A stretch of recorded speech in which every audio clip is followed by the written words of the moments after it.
blocked in Richmond. Ella never wanted Martha's help. But when the cards declined and the server lingered, it wasn't Ella who reached for her wallet. It was Martha.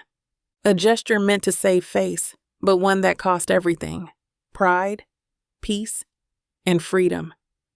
Now, trapped between an eviction notice and Martha's suffocating grip, Ella must navigate a city that offers little mercy.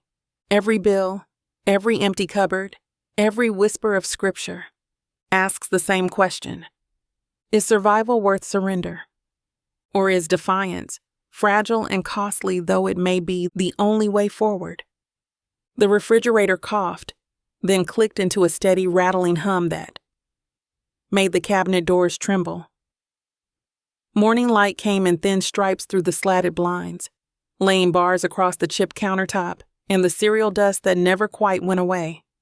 Ella had one glitter sneaker in her hand, purple laces, a silver star on the heel, tiny galaxies sealed under clear plastic like a child's map of heaven, and the other one was nowhere. "Lily?" she called, steady but tight. "Where did your moon shoe go?" From the doorway, a toddler voice.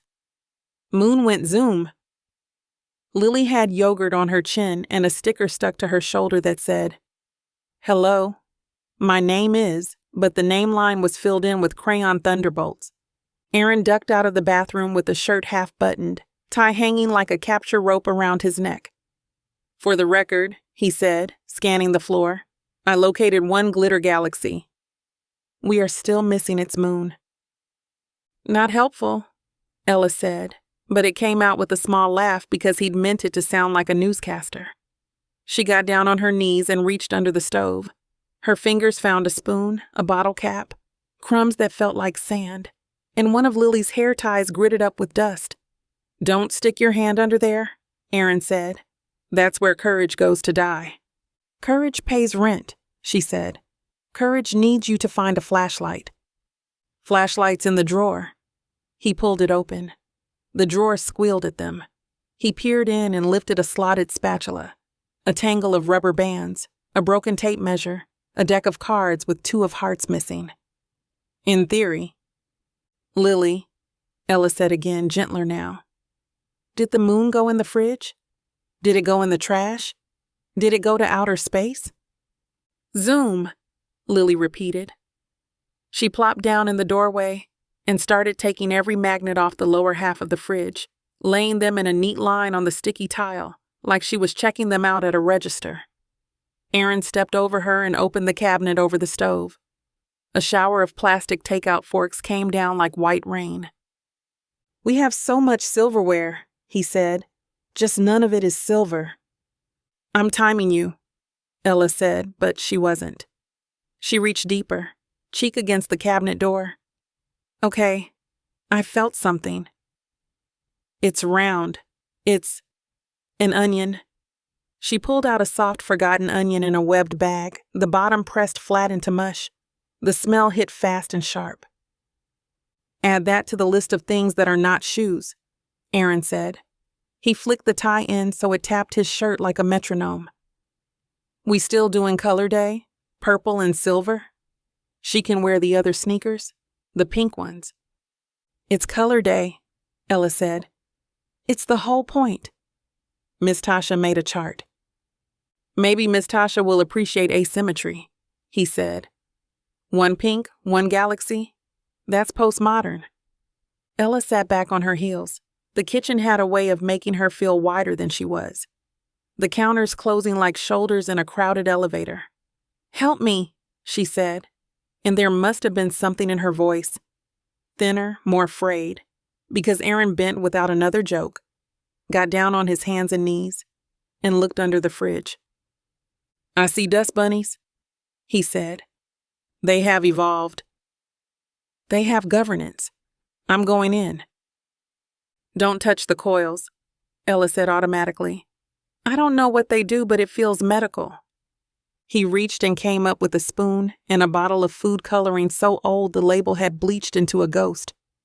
"What were we ever doing with this?" he asked. "Making Lil slime," Ella said. "Last summer. You remember? when we still had a table we didn't mind ruining. His face softened for a beat, something like a memory lighting from inside, and then he shook it off and checked the space between the trash can and the recycling. Found 37 receipts and 2 fortune cookies. The fortunes say, try again tomorrow, and ask for help. I do not like that. Open the cookies, Ella said. I'm not eating countertop fortune at 8 a.m. Who said eat? She said. Crack the shells and read it like it's the law. He grinned, small and reluctant, and snapped one in half. The paper came out with a smear of sugar. Help is not weakness, he read. It actually says that. It does not, she said, and for a second they were both laughing, quick and breathy, until Lily called, Mama, zoom! And they remembered the shoe again. Okay, Aaron said, turning serious. Where do small moons go? Under the couch, behind the toilet, in the freezer. Why would it be in the freezer? Why would any of our choices exist? He got up, kissed the top of Lily's head as he stepped over her again, good magnet inventory manager, and went into the tiny living room with the lopsided futon that had once pretended to be a couch. Ella pushed up and rinsed her hand at the sink, running water over her knuckles until the dust turned into gray snakes and slithered away. The tap stuttered, then held. She caught her reflection in the stove window. Smudged mascara, hair escaping the elastic, a t-shirt with a bleach freckle like a map of Florida, and breathed through the tightness in her throat. The kettle on the back burner clicked faintly, as if remembering it used to matter. Mama, Lily said, now seated in the middle of the magnet line like a toll collector. Moon zoom? We're finding it, Ella said. She wiped Lily's face with the damp corner of a dish towel. Lily twisted away, giggling like Ellie had tickled her, and the sticker peeled off her shoulder and stuck to the towel. Hello? My name was now a gummy rectangle on cotton. Aaron's voice floated from the next room. I have located a Cheerio civilization under the couch and a pen cap. Do we own pens? Allegedly, Ella said. She moved to the junk counter, the one by the microwave, where things went to wait before they earned the trash, and pawed through a stack of daycare reminders, a coupon for oil changes that had expired last month, and a take-home art project with Lily's handprint in purple paint forming the wings of a butterfly. Her chest pinched. Color day, she said under her breath, as if reminding herself or bargaining with the day. Check the laundry basket, Aaron called. Check the... Oh, score. He appeared in the doorway holding something triumphantly overhead. Not the shoe, but the twin to the twin. A smaller glitter clip Lily sometimes wore on her ponytail, shaped like a crescent moon. Lily clapped. Moon? We're getting warmer, Aaron said, buoyed. Moon accessories have been found. The shoe is afraid. It senses its retrieval. Ella opened the cabinet under the sink. Cleaning supplies sat like soldiers. The cheap glass cleaner, the powder for an oven she never had the patience to scrub, a bottle of dish soap with a waist squeezed in. Behind them, shoved askew, a plastic grocery bag crumpled into itself. She unfolded it and found a single sock, striped, a pacifier they swore they'd thrown away during the great weaning battle, and the faintest smear of glitter on the inner seam. Glitter, she said, hopeful. Glitter trail. She followed to the recycling bin. The bin was full of high-minded intentions, flattened cereal boxes, with the words, whole grain and enriched, smiling like they were proud of themselves. 2 seltzer cans, a pasta jar with sauce, hardened like coral on the glass lip. She tilted the bin. Something thunked behind it. She leaned and saw, at last, the universe in shoe form, silver and purple, trapped between the bin and the wall. Oh, she breathed, relief like steam leaving a kettle. I got you. She reached, fingertips grazing the rubber heel. The shoe wobbled and slid further down the narrow V. No. She pawed for a wooden spoon, wedged the handle into the gap, and pried gently. The shoe popped free and tumbled to the floor. It landed with a cheerful traitorous blink of the tiny LED that still worked. Lily gasped. Zoom! Zoom indeed, Aaron said, reappearing with a tie finally knotted. Close enough anyway. And a comb sticking from his back pocket like a flag. Victory for the household. Ella sat on the floor and pulled Lily's foot into her lap. The shoe went on with a satisfying tug. She tied the purple laces double, then triple, then patted the knot like it was a prayer. Color day saved. For now, Aaron said, not unkindly. He checked his phone, his mouth drawing into a shape Ella recognized but tried not to name. Worry counting. We're low on milk, he said, and wipes. We good to stop? We have to, she said. I'll go after drop-off. Or before, if the line is fast. She stood, hip bumping the cabinet, suddenly aware of how warm the room had gotten. The rattling fridge had been working overtime. The apartment always felt like it was breathing hard with them. Can you grab her jacket? On it. He knelt in front of Lily, who offered him the magnets as if they were money. You paying me in letters? He asked. I only accept Q's. Q, Lily said, solemn, handing him a blue C. He pretended it was exactly what he'd requested and slipped her arms into the tiny jacket, the hood lined with fake fur that shed onto his shirt. You are a very fancy bear, he told her. The fanciest. Ella stepped to the corner where the daycare bag slumped in a chair, the canvas one with a fraying strap and a small embroidered sun half unraveled. She tugged the zipper open. Empty. Of course it was. The list in her head ran itself. Wipes, 2 extra outfits, snack, a thin blanket for nap, the emergency pack of hair ties, the bottle of cheap sunscreen that says broad spectrum like a promise. The clock over the stove clicked from 8:07 to 8:08, loud enough you could hear the minute drop. Aaron glanced up. Want me to get the stroller down the stairs? Yeah, she said. And the key. The blue one sticks. I have a system, he said, picking up the jangle from the counter. It is not a good system, but it exists. Story of our life, she said, but she smiled. And he did too. A quick exchange like passing a note in class. Lily banged 2 magnets together and produced a triumphant metallic clap that felt exactly like a starter pistol. Ella hooked 2 fingers through the fraying strap of the daycare bag. Okay, packing, now. Ella dropped the bag onto the counter, unzipped it wide, and began stuffing it with the rhythm of someone trying to outrun time. Diaper, folded shirt, leggings with a hole in the knee. Each item went in like a word in an unfinished sentence. Wipes? She muttered. She pulled open the cabinet under the sink again, but the packet there was flat and wrinkled, the little plastic lid yawning open to reveal a single dry square at the bottom. She crumpled it and tossed it toward the trash. We're out. Aaron hoisted Lily into the chair, steadying her as she kicked the table leg like it was a drum. Didn't we buy a 3-pack last month? Last month? Ella said, sharper than she meant. We went through them before the car seat blowout. Remember that? I used half a pack in one day. Aaron winced at the memory and tucked a curl of Lily's hair under the hood of her jacket. Right. Okay, milk, wipes, that's the list. Snacks too, Ella said, rifling through the pantry. A bag of animal crackers, mostly broken into dust. A box of raisins, 2 months past expiration. She chose the less stale crackers, poured them into a plastic baggie, and stuffed it into the canvas tote.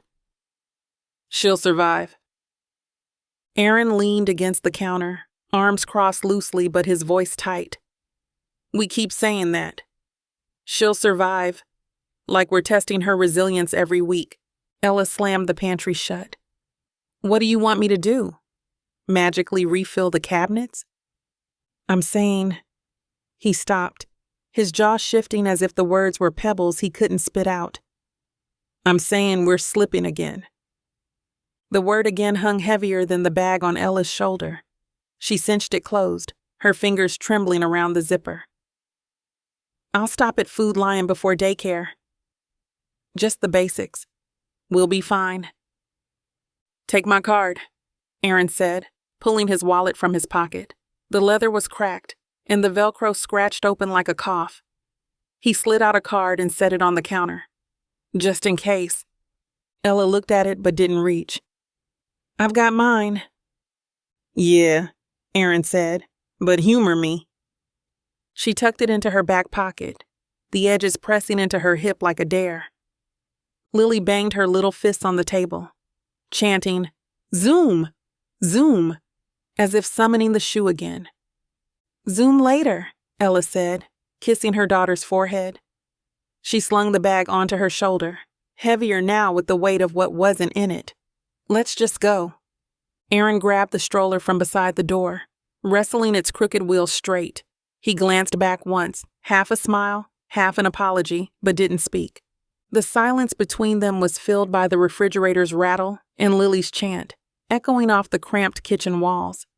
The automatic doors hissed open like a sigh, spilling fluorescent light across the sidewalk. Ella guided the stroller inside, wheels squealing against the tile.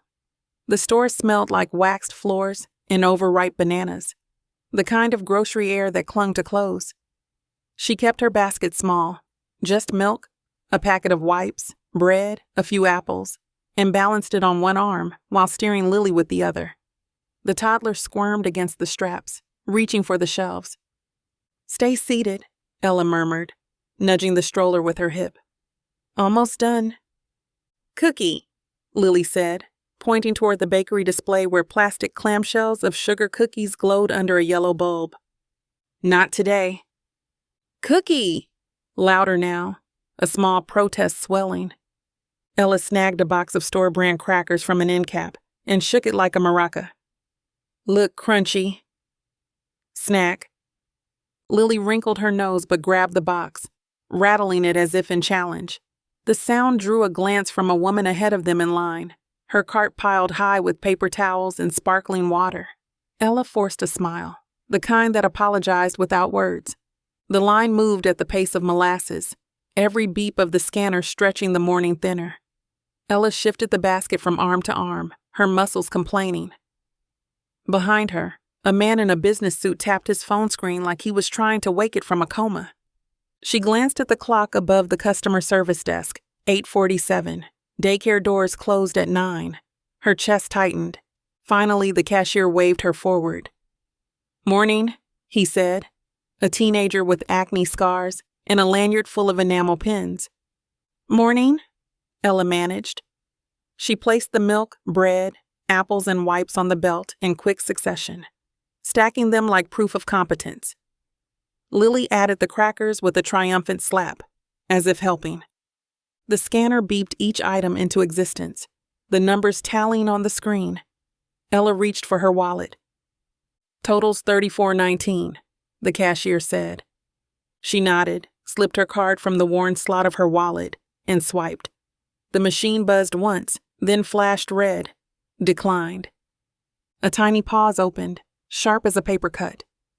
"Maybe try again," the cashier said, voice practiced, kind but detached. Ella swiped again. Declined. Her throat went dry. She reached for another card. Aaron's. Slided through. Same red flash, same mechanical beep that felt louder this time. Declined. The man in the suit behind her exhaled audibly. Lily kicked her shoe against the stroller frame, chanting, "Cookie, cookie, cookie." Ella's cheeks burned. She tried to laugh lightly, but it snagged in her throat. "Must be a glitch." "Sometimes banks do that," the cashier said, though his eyes flickered to the growing line. Ella inhaled sharply, fighting the urge to run. "Just the milk and wipes," she said, her voice clipped. He voided the bread and apples, slid the smaller total through. This time Aaron's card accepted. The receipt printed with a mechanical whir, paper curling like a white flag. Ella stuffed it into her pocket without looking.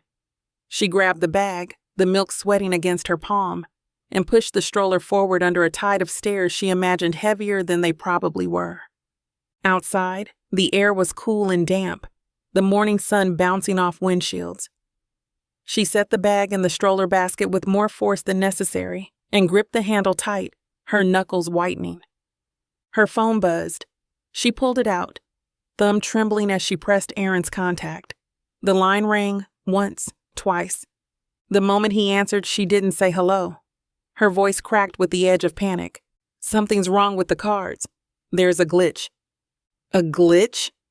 Aaron's voice came through the line, strained and too loud, like he ducked into the stairwell at work. What do you mean, a glitch? I tried mine twice, Ella said, pushing the stroller down the cracked sidewalk, the wheels bumping against the concrete. Declined both times.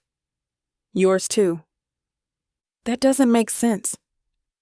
She could hear him fumbling with something, keys or maybe the phone against his collar. I got gas yesterday. It went through. Well, today it didn't. She adjusted the bag of milk and wipes in the stroller basket. I had to stand there like some idiot while half the store watched me hold up the line. Do you have another account? Something I don't know about? Don't start with that. His tone was defensive, sharp. I'm telling you, it's the bank. They freeze stuff sometimes. Fraud check. Both cards? Same time? Yes, number? I don't know. His voice softened for a breath, then caught again. Look, I'll call them on my lunch break. Ella stopped at the corner, waiting for the pedestrian light. Lily hummed to herself, tapping the stroller bar with her tiny hand. Lunch break? We can't wait until then, Aaron. We need diapers. Rent's due in a week. What if the cards are just dead? They're not dead. His silence afterward was too long. You don't sound sure. I'm sure, he said finally, but the word came out brittle. Don't panic. The walk signal blinked. Ella shoved the stroller forward, the sun catching on Lily's glitter shoes like they were mocking her. I'm not panicking. I'm asking. There's a difference. Aaron sighed into the line, a sound full of static and defeat. I'll figure it out. Just don't worry Lily with it. Ella bit down on her reply, tasting metal. Her eyes stung. She's 3. She's worried about cookies. Neither spoke for a few seconds, only the hiss of the city around them filling the line. Buses groaning, horns snapping, a voice hawking newspapers at the corner. Finally, Aaron said, quieter, Let me check with my mom. She'll know. Ella's chest tightened. The words came out like acid. Your mom? What does your mom have to do with our cards? Another silence, then evasive. I'll call you back. The line went dead. Ella stood frozen on the sidewalk, the stroller idling in front of her. A gust of wind ruffled Lily's hair, and she slapped at it, giggling. Ella gripped the phone until her palm ached, dread rising like a tide she couldn't stop. Ayala slipped the phone into her pocket like it had burned her. The stroller creaked forward, each squeal of the wheels louder than the hum of traffic. Her chest felt hollow, as if the call had scooped out something she needed to keep standing upright. Zoom! Lily chirped, kicking her glitter shoes together. The tiny LEDs blinked once, cheerful, indifferent. Yeah, Zoom, Ella said softly. She pushed harder, faster, until the stroller rattled over a crack in the sidewalk and nearly tipped. She caught it, steadied, forced her breath down into her stomach. People glanced at her as they passed, strangers with coffee cups and earbuds, but no one stopped. The grocery bag swayed in the basket, milk sloshing inside the plastic jug. She pictured the receipt crumpled in her pocket, $34 shrinking to just 2 items, the voided apples and bread like a ledger of humiliation. Her jaw locked. He's hiding something. Or she is. At the corner, she stopped again. The wind carried the smell of fried dough from a food cart parked across the street. Lily pointed, chanting, "Donut, donut," as if the word itself could conjure sweetness. Not today, baby, Ella murmured. Her voice cracked on the word, baby. She pulled her phone out again, thumb hovering over Aaron's name, then shifting down to another contact. One she rarely called, unless there was no other choice. Her reflection caught in the phone screen, messy bun slipping, eyes rimmed with fatigue, mouth pressed tight. She looked older than she was, older than 29 should look. She pressed Martha. The line rang once, twice, then a familiar voice, clipped and brisk. "Ella?" "Did something happen with the cards?" Ella asked, skipping greeting, her words sharp with the effort not to shake. On the other end, silence for a beat too long. Then Martha's answer came, cool as glass. "I froze them." The traffic light shifted from red to green, cars streaming past as Ella stood rooted, phone pressed to her ear, the weight of that sentence crushing down on her. "I froze them." The words didn't just sit in Ella's ear, they tightened there, small and hard as a seed. A bus sighed at the curb and pulled away, a wash of diesel breath. The stroller's shadow stretched over the crosswalk stripes like a net. "You..." Ella cleared her throat. "You froze them." "Yes," Martha said, in the tone she used for weather and appointment times. "It needed doing." "For who?" Ella asked. Her free hand was white around the stroller handle. "For who did it need doing?" "For all of you," Martha said. "For Lily, most of all." A cyclist cut in front of the crosswalk, muttering at a cab. Lily squirmed, trying to peel a flake of glitter off her shoe. "Zoom," she whispered to herself, testing the word like a marble on her tongue. Ella's voice came thin. "We were at the store." "I'm standing there with milk and wipes. Your son's card fails. Mine fails. You did that." "I did," Martha said without apology. "I have been telling Aaron for months we can't sponsor chaos." "Chaos?" Ella almost laughed. It came out like a cough. "Milk is chaos?" "Patterns are," Martha said, "and I've watched the pattern." A car horn bled into another. Someone on the far corner shouted about a 2-for-1 phone plan. Ella felt the city sag against her ears, as if it were trying to nudge her forward into traffic. "Call me first," Ella said. "If you think something's wrong, call me." "You don't get to..." She swallowed. "You don't get to pull a rug without telling me there is a rug." "I called Aaron," Martha said. "And before you ask, yes, he knew last night that I was considering it." Heat pricked the base of Ella's skull. "Considering is not doing." "Doing is the only language that's ever gotten through to him," Martha said. "Or to you, it seems." Lily kicked the stroller bar, thump, thump, thump, as if keeping time. Ella bent and smoothed her daughter's knee through the leggings, a touch more for herself than for Lily. She straightened again, the phone hot against her cheek. "You chose a fine morning," Ella said. "Color day. I'm juggling a toddler and a clock and you, what, teach us a lesson in fiscal theory?" "It's not a lesson," Martha said. "It's a boundary." "Interesting boundary," Ella said. "One that locks us out of our own lives." "You've been living in an overdraft of expectations," Martha replied. "Mine, the bank's, everyone's. I am ending my part. By strangling us at checkout." Martha let a breath out, slow. "Don't be dramatic." A gull wheeled and shrieked. The smell of fryer oil from the donut cart pressed close. Ella held herself very still, the way you do when something is wobbling on the edge of the counter, and you know if you move wrong, it will smash. "You could have come over," Ella said, quieter. "You could have sat with us and said, 'I'm worried.'" "I am worried," Martha said, and for the first time the edge thinned. "Which is why I'm intervening." "Intervening is a doctor word," Ella said. "You're not our doctor." "I am Lily's grandmother." "And I am her mother?" "That is exactly why I'm doing this," Martha said, the softness gone as quickly as it had come, "so that her mother and father learn what they have to learn." Lily tugged her shoelace loose, triumphant. "Got it?" "Leave it tied," Ella murmured, retucking the lace with fingers that wanted to shake. She kept the phone pinned to her cheek with her shoulder, mouth near the microphone. "What is it you think we have to learn?" Martha hesitated.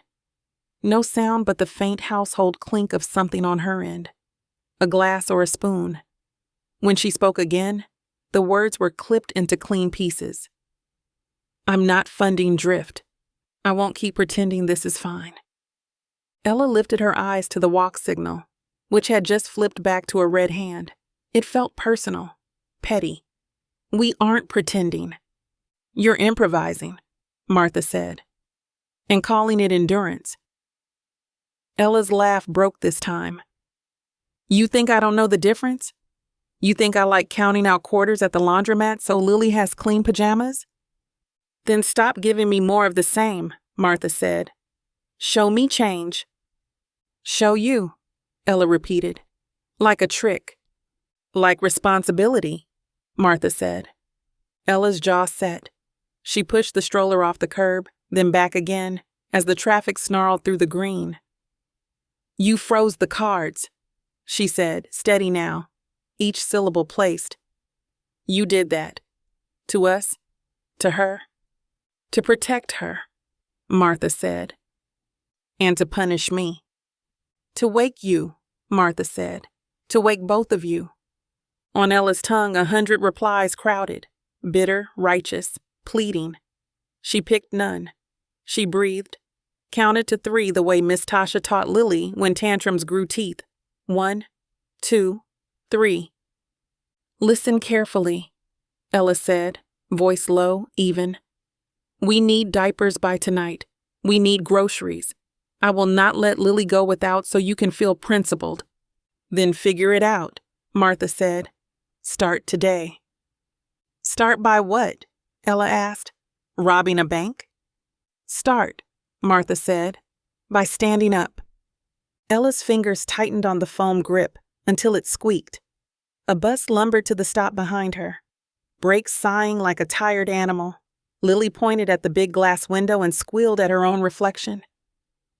Standing, Ella said. We are standing, Martha.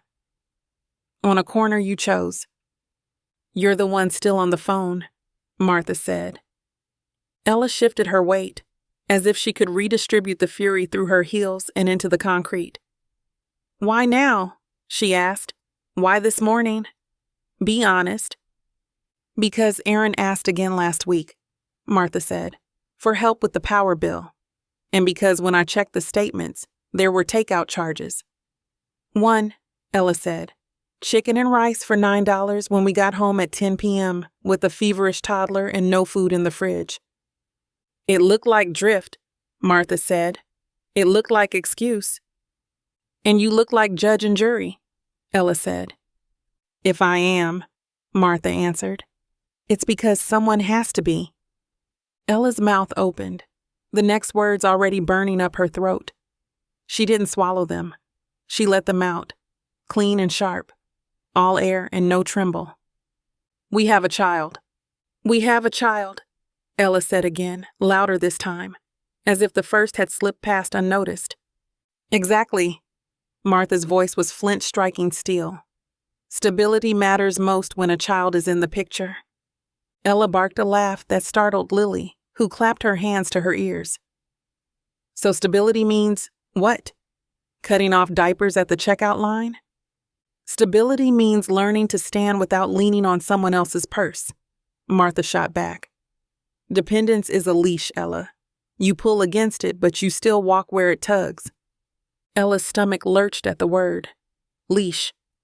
She looked down at Lily, legs swinging in her sparkly shoes, blissfully unaware. A leash belonged on animals, not on families. A leash is what you've clipped to us, Ella said, heat in her throat.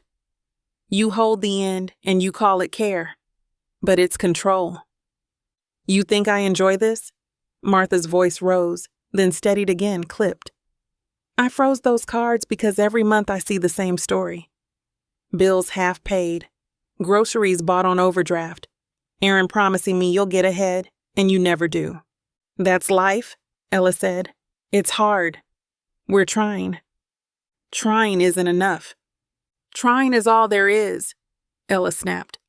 She looked around at the passing crowd, aware she was standing in the middle of the sidewalk with her voice cracking in the air. You want a polished spreadsheet while we juggle night shifts and cough syrup and rent hikes? I want responsibility. And I want my daughter not to hear her mother beg at a checkout line because Grandma decided to teach a lesson. A silence stretched.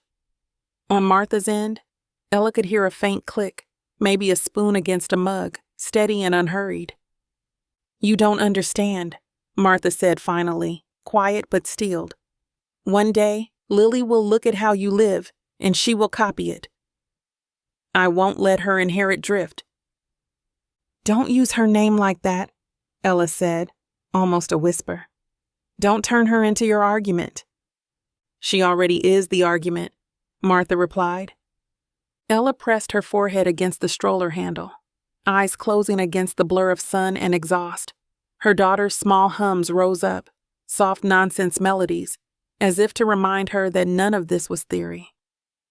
Dependence is not care, Martha went on, relentless. It's weakness. And weakness is not how you raise a child. Ella lifted her head, her mouth trembling with fury.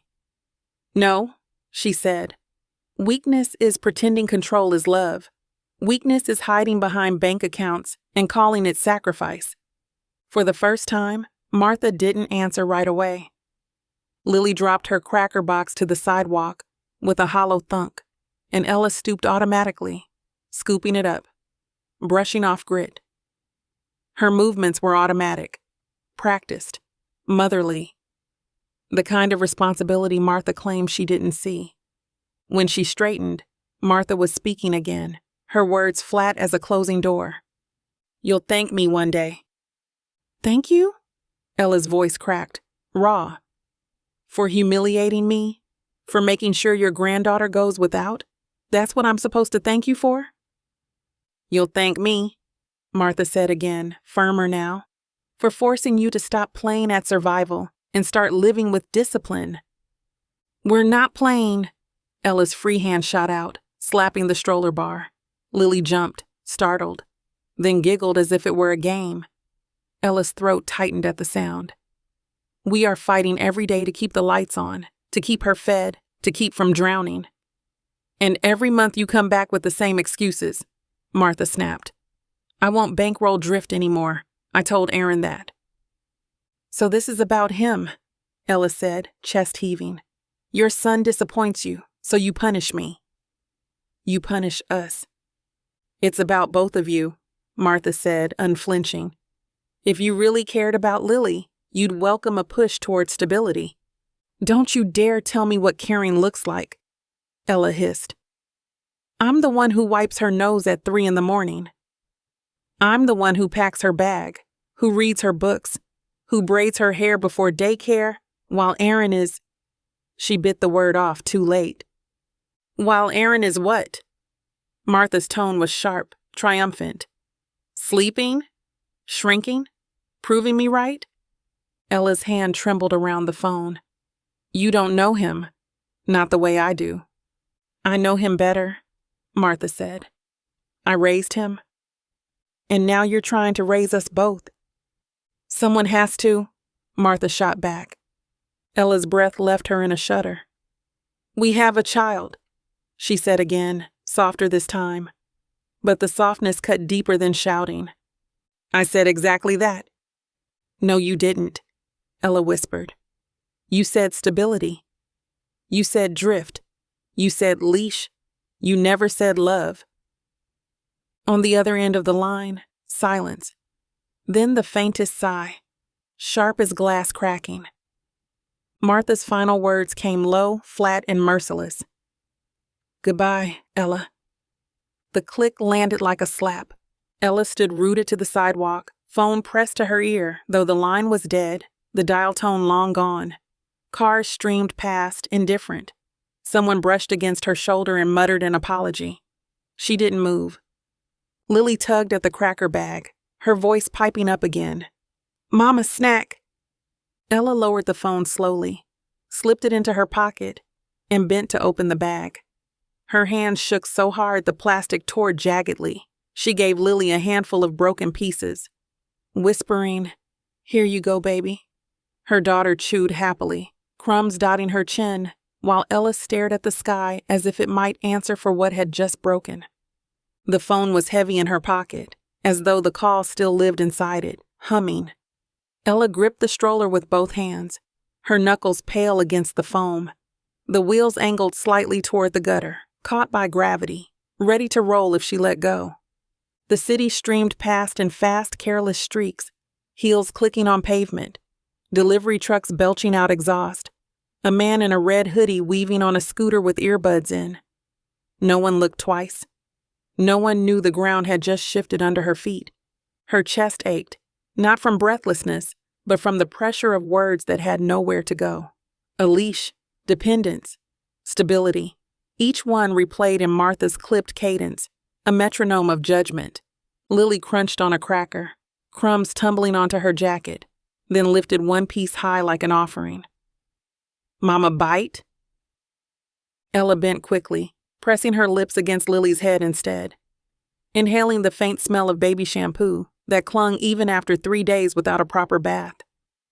"Not hungry, baby," she murmured, though her stomach felt hollow and sour.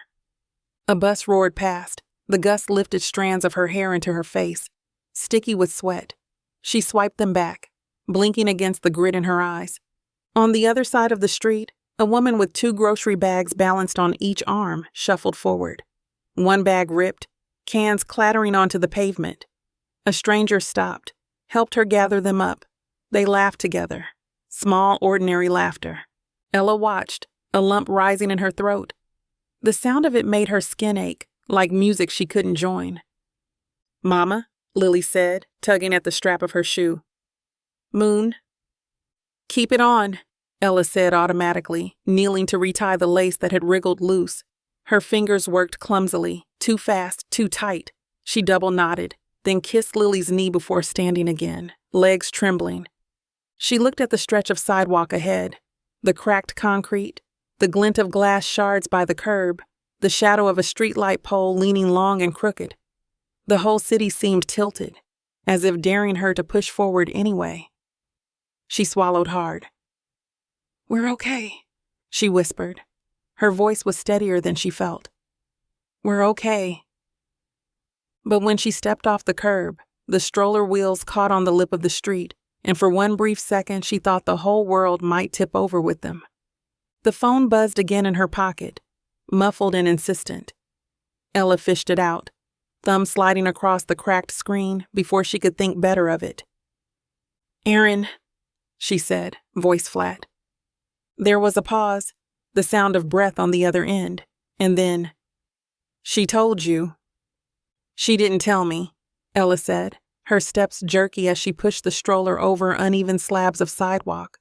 "She froze our cards and let me find out at checkout like some stranger without a dollar to her name." Another pause, then, "Ella."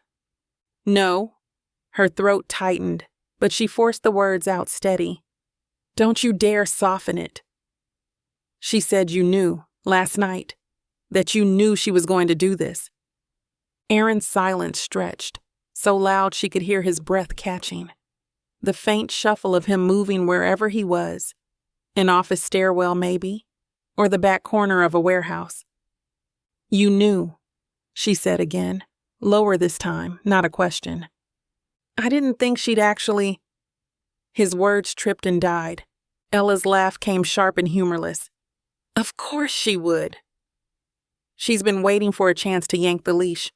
On the other side of the stroller, Lily hummed to herself, her small voice lilting as she chewed another cracker. The sound cut right through Ella's fury, lodging deep in her chest. "You let her," Ella whispered, the words like stones. "You let her do it to us." "To her?" She nodded toward Lily, though Aaron couldn't see. "I didn't let—" Aaron started, but then his voice cracked into silence again, as if even he didn't believe his defense. The stroller wheels clattered over a patch of gravel, each bump rattling in Ella's bones. She gripped the handles tighter, leaning her weight into them, pushing forward like it was the only thing keeping her from collapsing. On the phone, Aaron breathed out, long and broken. "I'll fix it." "You already broke it," Ella said. Her thumb hovered over the red button, her chest pounding. She pressed it. The call ended. The city kept on. Car horns, a siren in the distance, someone shouting about free newspapers. But it all sounded muted, as if she were moving underwater. The only clear noise was the rattle of the stroller and Lily's small, content hum. Ella kept walking, jaw locked, eyes fixed on the cracked sidewalk ahead. Each step was a refusal to stop, to collapse, to give Martha the victory of seeing her crawl. The apartment loomed a few blocks away, its brick walls sunburned and peeling. Home, such as it was. And with that, the morning was finished. Not solved, not softened, only carried. The steps up to the building were chipped concrete, the edges crumbling like stale bread. Ella dragged the stroller backward, bump by bump, her arms burning from the weight of milk in the basket, and Lily wriggling against the straps. The metal frame screeched with each lift, an ugly sound that made her jaw clench tighter. "Up, Mama," Lily pleaded, reaching sticky fingers toward her. "Almost," Ella panted, jerking the wheels onto the landing.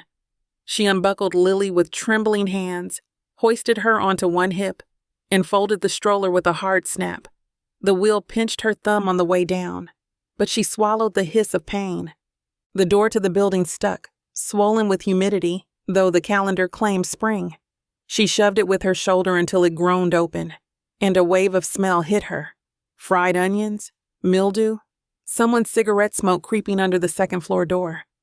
The hallway was dim, one bulb dead in its socket, the other buzzing with the sound of a trapped fly. Ella shifted Lily higher on her hip, grabbed the bag of milk and wipes with her free hand, and trudged down the narrow hall. Each step echoed too loud, her own footsteps reminding her she had nowhere better to go. Their door had a jagged scratch across the wood, a relic from the time the lock stuck, and Erin kicked it in frustration. The brass knob wobbled in her hand as she turned it. Inside, the air was stale, curtains drawn to half light. The apartment always felt like it was holding its breath. On the counter, a stack of unopened envelopes leaned against the salt shaker, bills with red-letter warnings visible through the plastic windows. The futon sagged in the middle, a blanket thrown over it like an attempt at disguise. Ella set Lily down. Her daughter immediately dropped to her knees and began pulling crayons out of a cracked Tupperware box, humming to herself, unbothered by shadows or silence. Ella stood in the doorway for a moment longer, bag dangling from her hand, pulse still loud from the street. She thought she would have a minute before Erin came home, time to steady herself, to put the words in order. But when she turned, he was already there, sitting on the edge of the futon, elbows on his knees, head bowed as though he'd been waiting. The sight of him sent a new surge through her chest, sharp as stepping on broken glass. "You knew," she said. The words cracked the air like a whip. Erin's head jerked up at her voice. His eyes were red around the rims, though whether from exhaustion or something else, Ella didn't care. "You knew," she said again, louder this time, stepping inside and kicking the door shut behind her. The sound reverberated in the small space, making Lily glance up from her crayons. Erin rubbed his hands over his face. "I thought she was bluffing." "Bluffing?" Ella dropped the grocery bag onto the counter, the milk jug thudding like a gavel. "You sat there last night and let her say she was going to cut us off. And you thought, what? That it was poker?" "I didn't want to start a fight with her," Erin said, his voice low, almost pleading. "You started one with me instead." His shoulders slumped. "Ella?" "No." She crossed the room, standing in front of him, arms folded tight. "You could have warned me." One sentence. "Hey, my mom's threatening to freeze the cards." That's it? Instead, I find out at checkout with half the store watching me look like a thief. Erin's gaze flickered to Lily, who was carefully lining up crayons in a rainbow on the floor. He lowered his voice. "I didn't want to worry you." "Worry me?" Ella laughed, a sharp, hollow sound. "Do you know what worry feels like when you've got a 3-year-old in a stroller and no way to pay for diapers?" "I was trying to protect you." "By leaving me blind?" She shook her head, heat burning up her neck. "That's not protection, Erin. That's cowardice." He flinched. That's not fair. Fair? Ella took a step back, gesturing around the apartment. The peeling paint, the sagging futon, the pile of unopened bills. Does this look fair to you? Does it feel fair when your mother holds the strings and you just nod along? His jaw tightened, but he didn't answer. The silence between them filled the room, thick and choking, until Lily broke it with a small, cheerful announcement. Purple. She held up a crayon, proud of her choice. Ella's throat ached. She crouched, smoothed her daughter's hair, and whispered, "That's right, baby. Purple." When she stood again, her eyes locked on Aaron's. The air between them was thin, fragile as glass, ready to shatter. Aaron rose from the futon slowly, as though standing made the words harder. He leaned against the wall, arms folded tight across his chest. "You think I like this?" he asked, voice rough. "You think I enjoy calling her, hearing her sigh before she transfers money?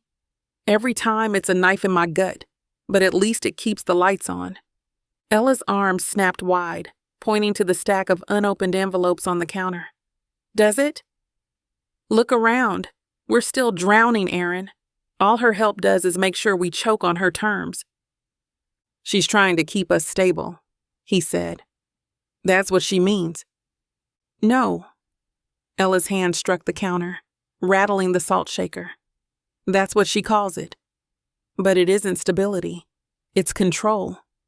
She pulls the strings and you dance, and you expect me to smile while she holds the leash?"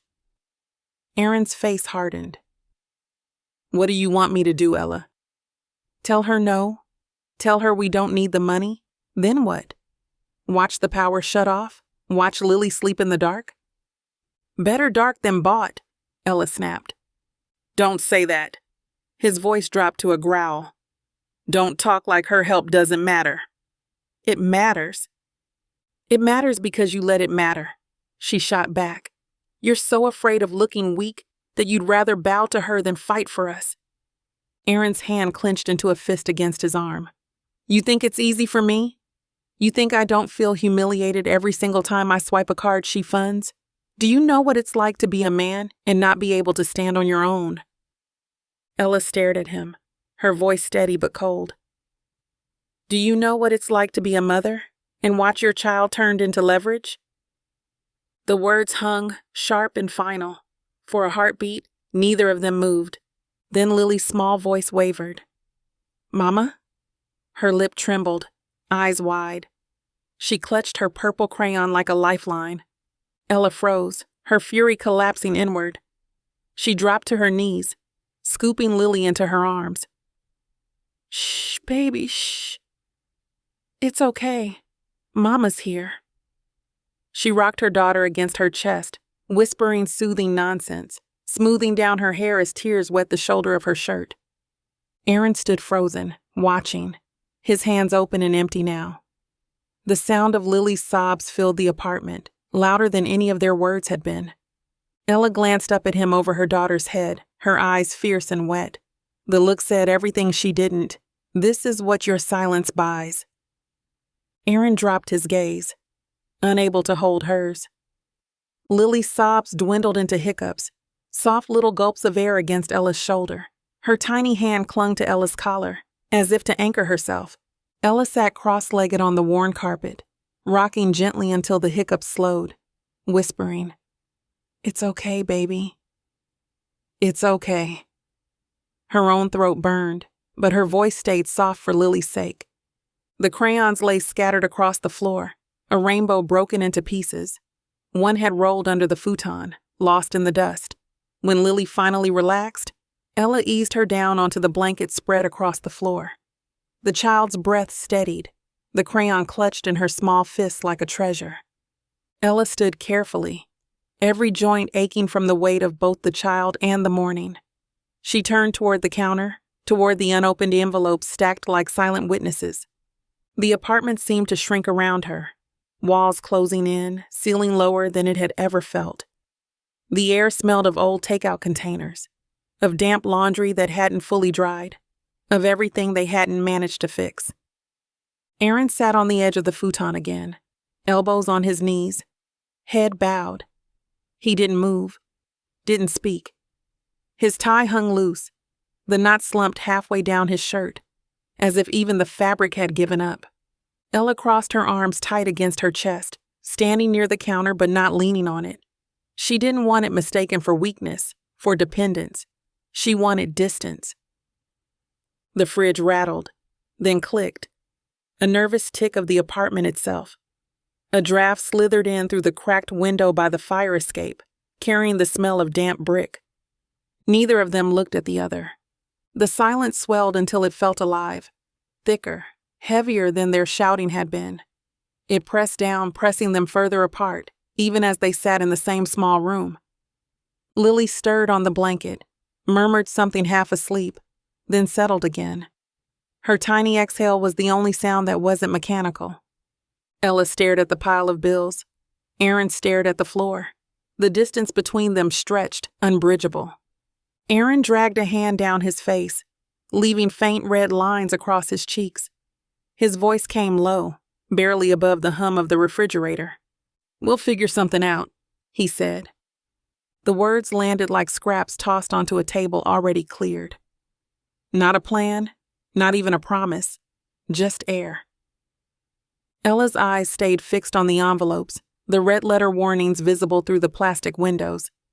She felt the heat rise in her throat, but her reply came calm, almost cold. "Not if your mother's holding the leash." The syllables dropped into the room like stones into water, sending ripples that neither of them acknowledged. Aaron flinched, but he didn't answer. His shoulders sagged further, head bowing until his chin touched his chest.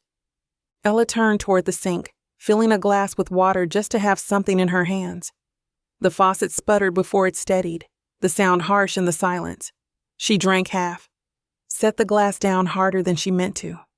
Behind her, Aaron remained on the futon, still as if carved there. Lily shifted in her sleep on the blanket, rolling onto her side, her tiny hand curled around the purple crayon like a shield. Ella looked at her daughter, at the innocence that still breathed evenly, unbothered by words too big for her world, and felt the weight of the silence close in again. Same room, same air, and yet strangers, both of them. The apartment pressed down, heavy and close, as if the walls themselves knew how fragile the foundation had become. The Broad Street bistro wasn't fancy. Brick walls strung with Edison bulbs, chalkboard menus leaning against the counter.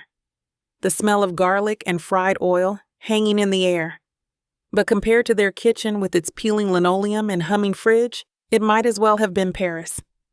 Aaron slid into the booth first, smoothing the laminated menu with both palms like it was more important than it was. Ella helped Lily climb into the booster seat, tying the strap across her lap as the child kicked her glitter shoes against the booth's vinyl cushion. "Fries?" Lily announced immediately. "You haven't even looked at the menu," Ella teased, smoothing Lily's hair. "Fries?" Lily repeated, more certain. Aaron chuckled, a low sound that felt like it had been trapped in his chest too long. "Smart girl knows what she wants."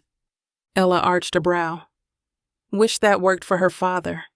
He gave her a crooked grin, the kind she remembered from the early days when he disarmed her with humor instead of apologies. "Tonight it does. Order what you want. No rules." Ella glanced at the menu, tracing her finger down the burger list. "No rules is dangerous." "Dangerous is what we already live," he said quietly, then looked up at her, forcing brightness back into his voice. "This is just dinner. Pretend the world isn't outside for a while." The server, a young man with a messy bun and an apron dusted with flour, appeared with water glasses that sweated instantly in the warm air. He scribbled down Aaron's order for a cheeseburger, Ella's for a grilled chicken sandwich, and Lily's inevitable fries. When he left, Aaron leaned back, shoulders softening. "See? Easy. Just us." Ella sipped her water, the ice clinking against her teeth. "Feels almost normal." "Almost?" She gave him a half smile. "Ask me again when the bill comes." Aaron reached across the table, his fingers brushing hers. "Let me handle that part." She let him touch her hand for a second before pulling it back to adjust Lily's napkin, folding it carefully across her lap. Lily grabbed her crayon from the kids' menu and started scribbling outside the lines. "Zoom," she chirped, drawing what looked like a lopsided circle with streaks shooting out. Aaron leaned in. "That's the moon, huh?" "Moon zoom," Lily said proudly. Ella laughed, the sound breaking through her tension like a small crack of light. For a moment, just a moment, the booth felt like a bubble, warm and safe, as if they could pretend bills didn't wait at home and Martha's voice wasn't still echoing in the back of Ella's head. But when the plates arrived, burgers steaming, fries glistening with salt, Lily grinning like she'd won a prize, Ella caught Aaron's glance at the check tucked discreetly under the edge of the tray. His smile stayed fixed, but his jaw tightened. Normal never lasted long. The plates were wiped nearly clean, Lily's basket of fries reduced to crumbs and salt grains, Ella's sandwich split in half and wrapped in a napkin for later, Aaron's burger devoured like a man starved. For a brief stretch, they'd managed to laugh at Lily's ketchup mustache, at the server's story about burning garlic bread in the oven, at nothing at all. It almost felt like a date. Then the server slipped the check onto the table. A thin leather folder, too official for a place with paper napkins. Aaron snatched it quickly, flashing Ella a look that said, "Don't argue." He pulled out his wallet, slid his card inside, and set it back on the edge of the table with a casual flick. Ella's stomach twisted. She reached for her water glass but didn't drink. The server returned within minutes, still smiling, but the smile faltered at the edge. He bent closer to Aaron, lowering his voice though Ella still caught every word. "I'm sorry, sir. The card didn't go through. Maybe try another?" Aaron's ears flushed red, creeping down his neck. "That's strange." He reached for his wallet again, pulling out the other card, the one Ella had tried at the store. He placed it in the folder and pushed it back, his fingers stiff. The server left, and silence pressed down like steam. Ella stared at the condensation sliding down her glass. "Aaron?" "Don't," he muttered, eyes fixed on the tabletop. The server reappeared too soon, card in hand, his face apologetic. "This one also didn't go through." "Happens sometimes, banks do fraud checks." His tone was professional, but his glance flicked, nervous, to the family at the next booth. Ella's face burned. She wanted to sink into the vinyl seat and disappear. "Do you want to try another?" the server asked gently. Aaron's hand hovered over his wallet, empty now of anything else that might work. His mouth opened, then closed. His shoulders hunched, as though the booth itself might swallow him whole. Lily, oblivious, drummed her crayon against the menu. "More fries?" she asked brightly. The question landed like a blow. Aaron cleared his throat, words struggling through his clenched jaw. I'll figure something."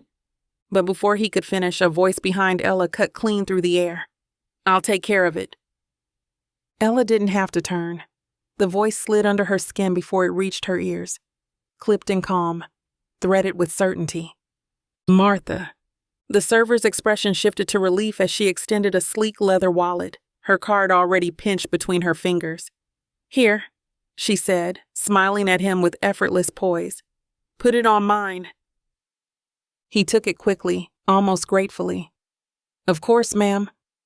Aaron stared at the table, his face blotched crimson, his hands balled into fists against his thighs, hidden under the edge of the booth. Ella turned slowly, jaw tight. Martha stood tall in a navy coat, her hair pinned neatly, not a strand out of place. She looked as if she belonged to this bistro in a way Ella never could, like the brick walls and string lights existed to frame her. "You planned this?" Ella said. The words scraped out of her throat, low but sharp. "Planned?" Martha tilted her head, her eyes wide with mock surprise. "No, I happened to be dining nearby. I saw you here. When I noticed the delay at your table, her smile tightened. Well, enough is enough. The server returned, sliding the receipt toward her with a flourish. Thank you, ma'am. He didn't look at Ella or Aaron. Martha signed quickly, her pen strokes decisive. She handed back the folder, then turned her gaze on Aaron, not Ella. Enough, she repeated, is when my son has stability. Aaron flinched. His throat worked, but no sound came. Ella's hand gripped the edge of the table so tightly her knuckles ached. You don't get to define enough. Someone has to, Martha said, her smile never breaking. Lily's small voice cut across the tension. Zoom! She held up her crayon drawing of a crooked circle, proud as if she'd drawn the moon itself. For a fleeting second, Ella wished she could crawl into the page with her daughter, escape the booth, the stairs, Martha's shadow. But Martha leaned closer, her perfume drifting sharp and floral. This is for Lily, she said softly, as though it were a kindness. Remember that. Ella stared back, her teeth pressing so hard against her tongue she tasted iron. You knew our cards wouldn't work, Ella said. Her voice was low, trembling with fury she refused to let rise higher. Not here with Lily's head bent over crayons. You waited for this. Martha's eyes didn't flicker. Don't be dramatic. Dramatic? Ella leaned forward, the vinyl seat squeaking under her weight. I stood there at checkout with half the restaurant watching me. That's not drama. That's humiliation. Martha folded her signed receipt neatly into her wallet. Humiliation is temporary. Lessons are permanent. Aaron shifted, his hand twitching toward Ella as though to calm her, but he stopped midway, fingers curling against his thigh. This isn't a lesson, Ella snapped. This is control. It's protection, Martha corrected, her voice even, almost gentle. You and Aaron don't see the difference. But Lily will. One day she'll thank me. Ella's laugh came brittle. Thank you for what? For teaching her her parents couldn't even buy dinner without Grandma swooping in? Martha's gaze slid to Aaron. She'll thank me for teaching her father discipline. Aaron's head jerked up, eyes flashing, but the words caught in his throat.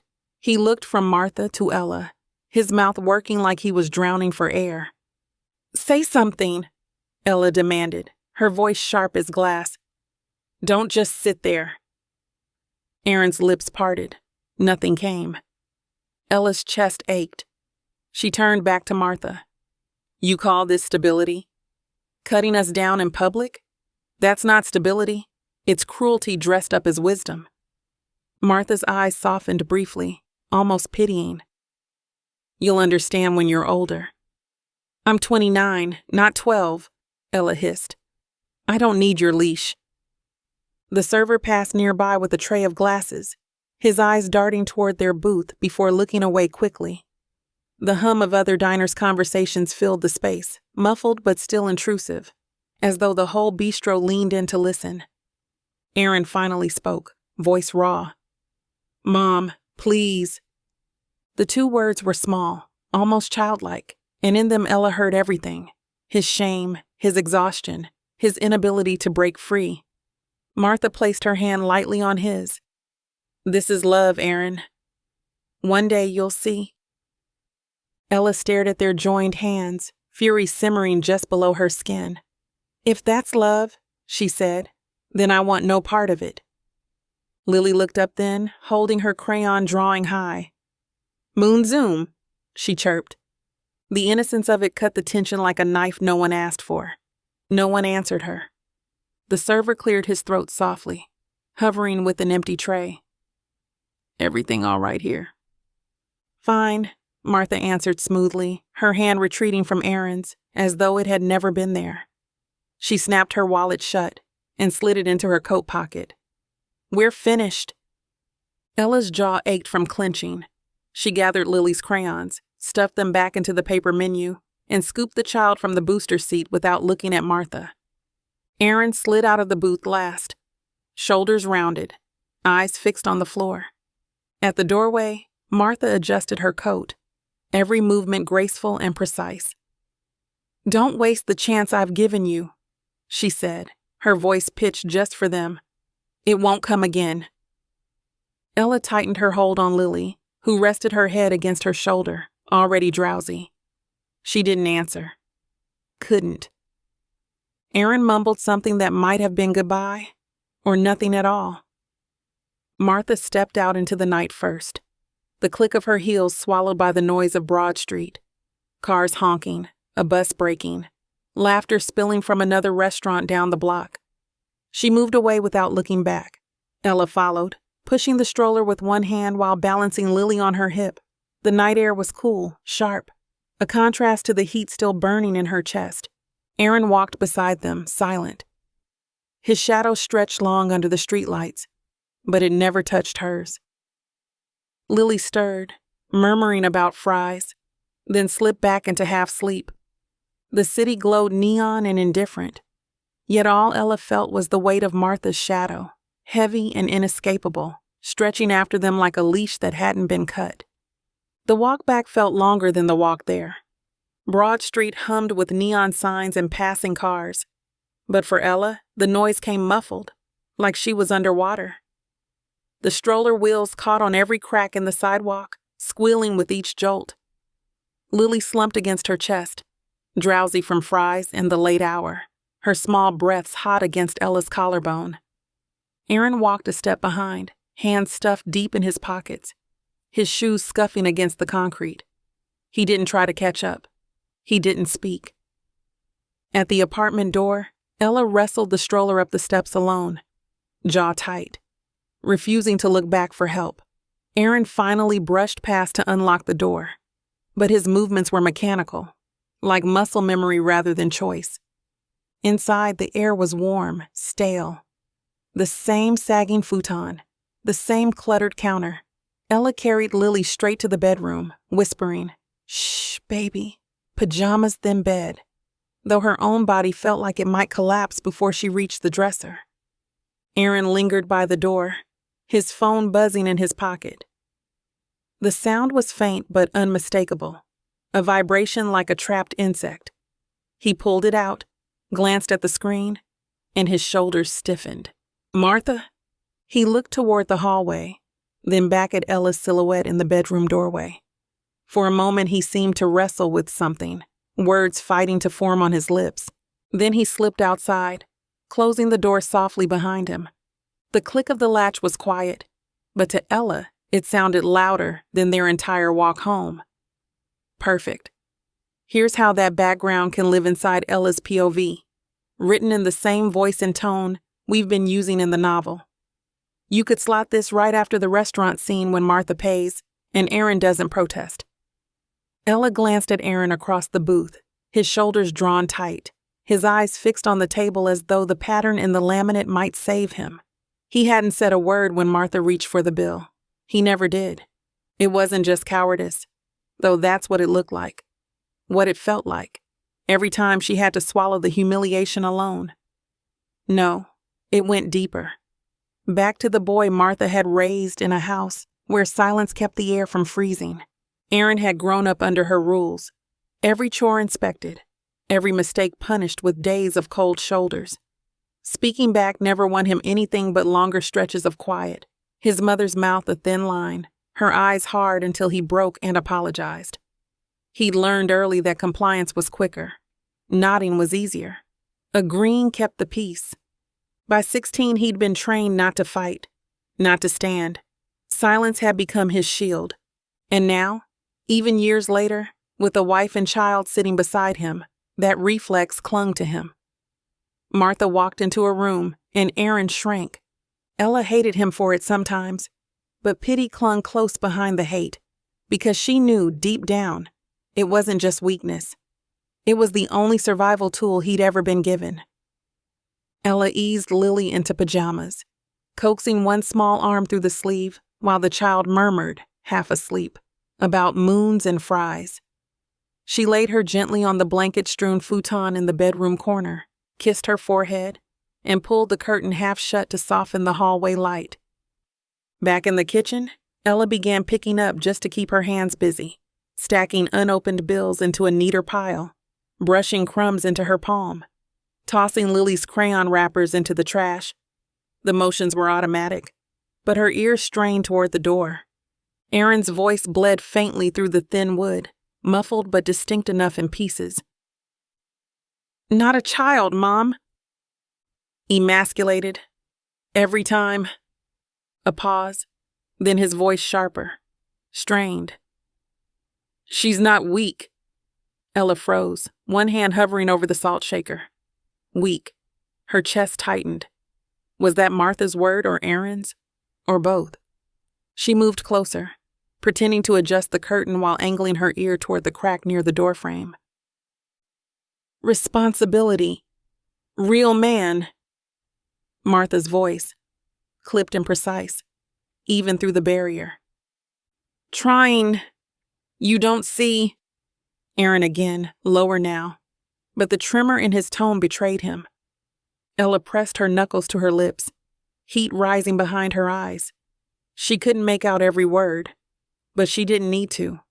The message was clear. Martha was carving him apart piece by piece and using Ella as the blade. The apartment felt smaller with every phrase that slipped inside, as though the walls themselves carried Martha's voice straight into the kitchen. Ella gripped the countertop edge until her fingers ached, whispering under her breath, "Stop listening. Just stop." But her body betrayed her, ears straining, heart pounding with each muffled syllable. Ella drifted toward the door without realizing it, her socks whispering against the worn carpet. She paused by the little table that held their only lamp, pretending to rearrange the stack of daycare forms and crumpled coupons. But really, she was angling her ear toward the wood. Aaron's voice bled through, frayed and desperate. "I'm doing my best, Mom.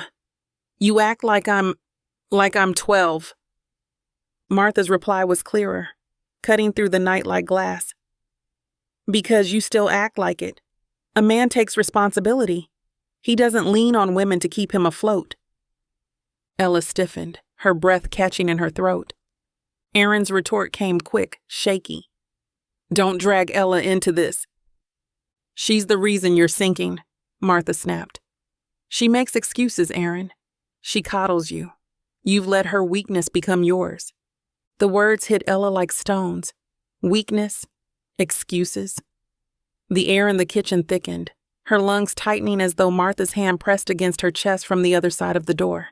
She pressed her palm against the cool wood, as if she could push the words back, shove them away before they took root, but they'd already slipped in. Aaron's voice rose, desperate. "She's stronger than you think. Stronger than me." For a moment, Ella's throat softened, her heart catching on those words. But then came Martha's reply, merciless. "No, Aaron. She's dragging you down, and if you don't stand up, she'll take Lily with her." Ella closed her eyes, her stomach clenching so hard it felt like her body was folding in on itself. She pictured Lily asleep on the futon, her little hand still curled around the purple crayon. Innocent, unaware, already a pawn in Martha's arguments. The fury surged hot, a tide rising behind her ribs, but tangled in it was something she hadn't expected, pity. Because she could hear it in Aaron's voice, the way he broke off mid-sentence, the way his breath hitched between words. He was cornered, carved down to the bone by the woman who raised him. And still, he said nothing she could believe in, nothing strong enough to cut Martha off. Ella stepped back from the door, trembling, her hands fists at her sides. She wanted to fling the door wide open, shout into the night, drown Martha's voice out with her own. But she stayed where she was, in the dim apartment, the hum of the fridge and the draft through the cracked window her only companions. Her silence felt like complicity, and it ate at her as badly as Martha's words. Aaron came back in quietly, as though the sound of the latch might wake the whole apartment. Ella didn't move from where she sat at the edge of the futon, elbows braced on her knees, staring at the dark window pane. The glass reflected her outline, but not his. He lingered by the doorway a moment, the air between them heavy with words unsaid. Finally, he crossed the room and sat on the other side of the futon, His body turned away, shoulders bowed. The springs dipped under his weight. The mattress tilted just enough that Ella felt her balance shift toward him, but it only made her draw her arms tighter around her middle. Neither spoke. Aaron leaned forward, elbows on his thighs, rubbing his face with both hands. She could hear the rasp of his stubble against his palms, could hear the breath he pushed out slow, as though trying to scrape the argument from his lungs, but he didn't say what she needed him to. Not "I told her to stop," not "I defended you," not "I won't let her call you weak again." Just silence. Martha hadn't always been the woman with sharp eyes and a tighter grip. Once she was a girl in a house where everything was uncertain. Her own father stumbling home drunk, her mother stretching pennies into dinners that never filled the plate. Martha learned early that the world punished softness, that if you wanted stability, you had to seize it with both hands and never let go. She married young, thinking a husband would mean safety, but safety slipped away again when Aaron's father left before the boy was 10. There she was, alone, bills stacked, a child to raise, no one to catch her if she fell. The silence in that house back then had been hers too, fear pressing so heavy it squeezed her voice away. So she built herself hard. She folded socks to perfection, scrubbed the floors until they shone, tightened every rule until the house couldn't unravel. And when Aaron faltered, when he brought home poor grades or forgot his chores, she punished him the only way she knew, with silence. Not because she didn't love him, but because she was terrified that if she let him slip, the whole world would slip with him. That terror never left. It curdled into control, into ownership disguised as love. Every dollar she offered, every grocery bag she carried, every word of correction, beneath it all was the same fear she'd carried since girlhood. If I let go, everything will fall apart. And maybe that was why she couldn't see what Aaron and Ella saw, that the very grip that once saved her was now strangling them all. Ella lay back finally, pulling the blanket up to her chin, her eyes fixed on the ceiling where shadows from the streetlight outside drew crooked lines. She kept her body rigid, careful not to let her shoulder brush his. Aaron shifted onto his side, his back facing her now, the distance between them wide enough to feel like a wall. She could see the outline of his shoulder blades moving slightly with each breath. Awake, not asleep, pretending maybe, or just trapped in the same wordless place she was. The hum of the refrigerator carried faintly through the wall, joined by the sound of a neighbor's TV turned low, laughter canned and distant. Every sound emphasized how quiet the space between them was. Ella's chest ached with all the things she wanted to say. I heard her. I know what she called me. I know what she said about Lily. I need you to fight for us. But the words clotted in her throat, too heavy to lift into the air. Instead, she turned onto her side, facing the opposite direction, her eyes on the cracked pane of the wall. The bed sagged in the middle between them, but neither moved toward the dip. Side by side, but miles apart. The silence pressed down harder than any argument they'd ever had. The clock on the nightstand clicked from 11:58 to 11:59. The red digits bleeding faint light across the room. Ella blinked against it, her eyes dry, heavy but unwilling to close. Beside her, Aaron shifted once, then stilled. His breathing was too uneven, too shallow to be sleep. He was awake, the silence in his body shouting louder than any words he might have given her. Ella turned carefully, just enough to slide open the nightstand drawer. The handle creaked. She froze, waiting for Lily's breath to hitch in the other room, for Aaron to stir. Neither did. From the drawer, she pulled the small Bible, its black cover frayed at the edges, pages soft with years of thumbing. She'd had it since she was a teenager, her name still written in the front cover in faded ink, half rubbed away. She opened to the bookmarked page, the one she always found herself at when life pressed in, Psalm 27.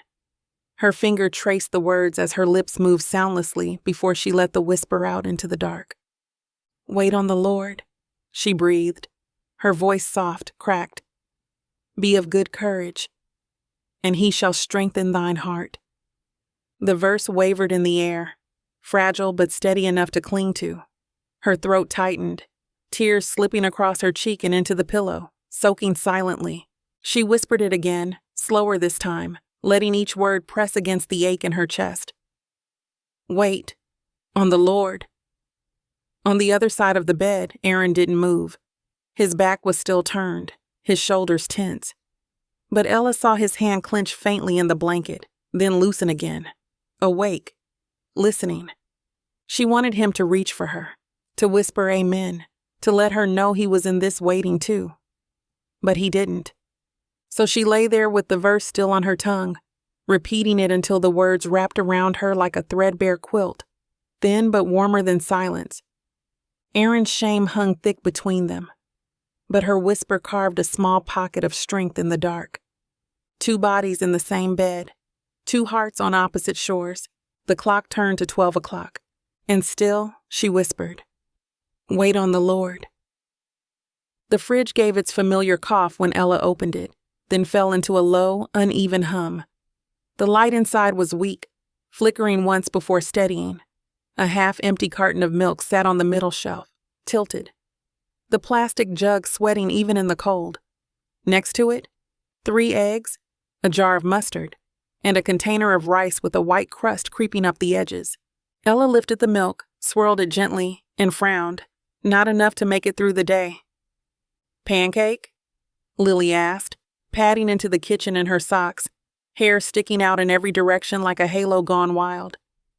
She climbed onto a chair and peered into the fridge, as though it were a treasure chest. "No pancakes today?" Ella said, trying to keep her voice light. "We'll do cereal." She poured the last of the milk over the flakes in Lily's bowl, tilting the carton until it gurgled dry.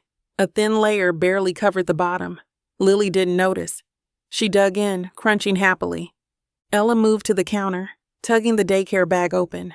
The zipper stuck halfway, catching on a fraying thread, and she yanked it free with more force than she meant to. Inside, she stacked an extra shirt, leggings, and the small blanket Lily insisted on for nap time. The snack pocket stayed empty. She'd have to grab something on the way. The pile of unopened envelopes loomed at the corner of the counter. Ella avoided looking at them. Instead, she wrote a quick list on the back of an old daycare form. Milk. Wipes. Crackers. Her handwriting scratched, hurried. She pressed the pen harder than the paper needed. "Done," Lily announced, holding up her empty bowl like a trophy. "Good job," Ella said, taking it gently.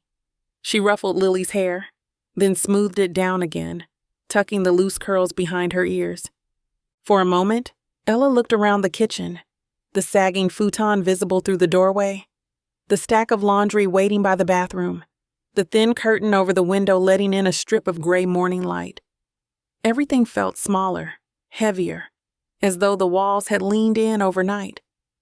She slipped the list into her pocket, zipped the daycare bag shut, and forced a smile. "We'll stop for milk and snacks on the way, okay?" "Cookie?" Lily asked, wide-eyed. "We'll see," Ella said, but the word caught in her throat. She wasn't sure what she'd see anymore.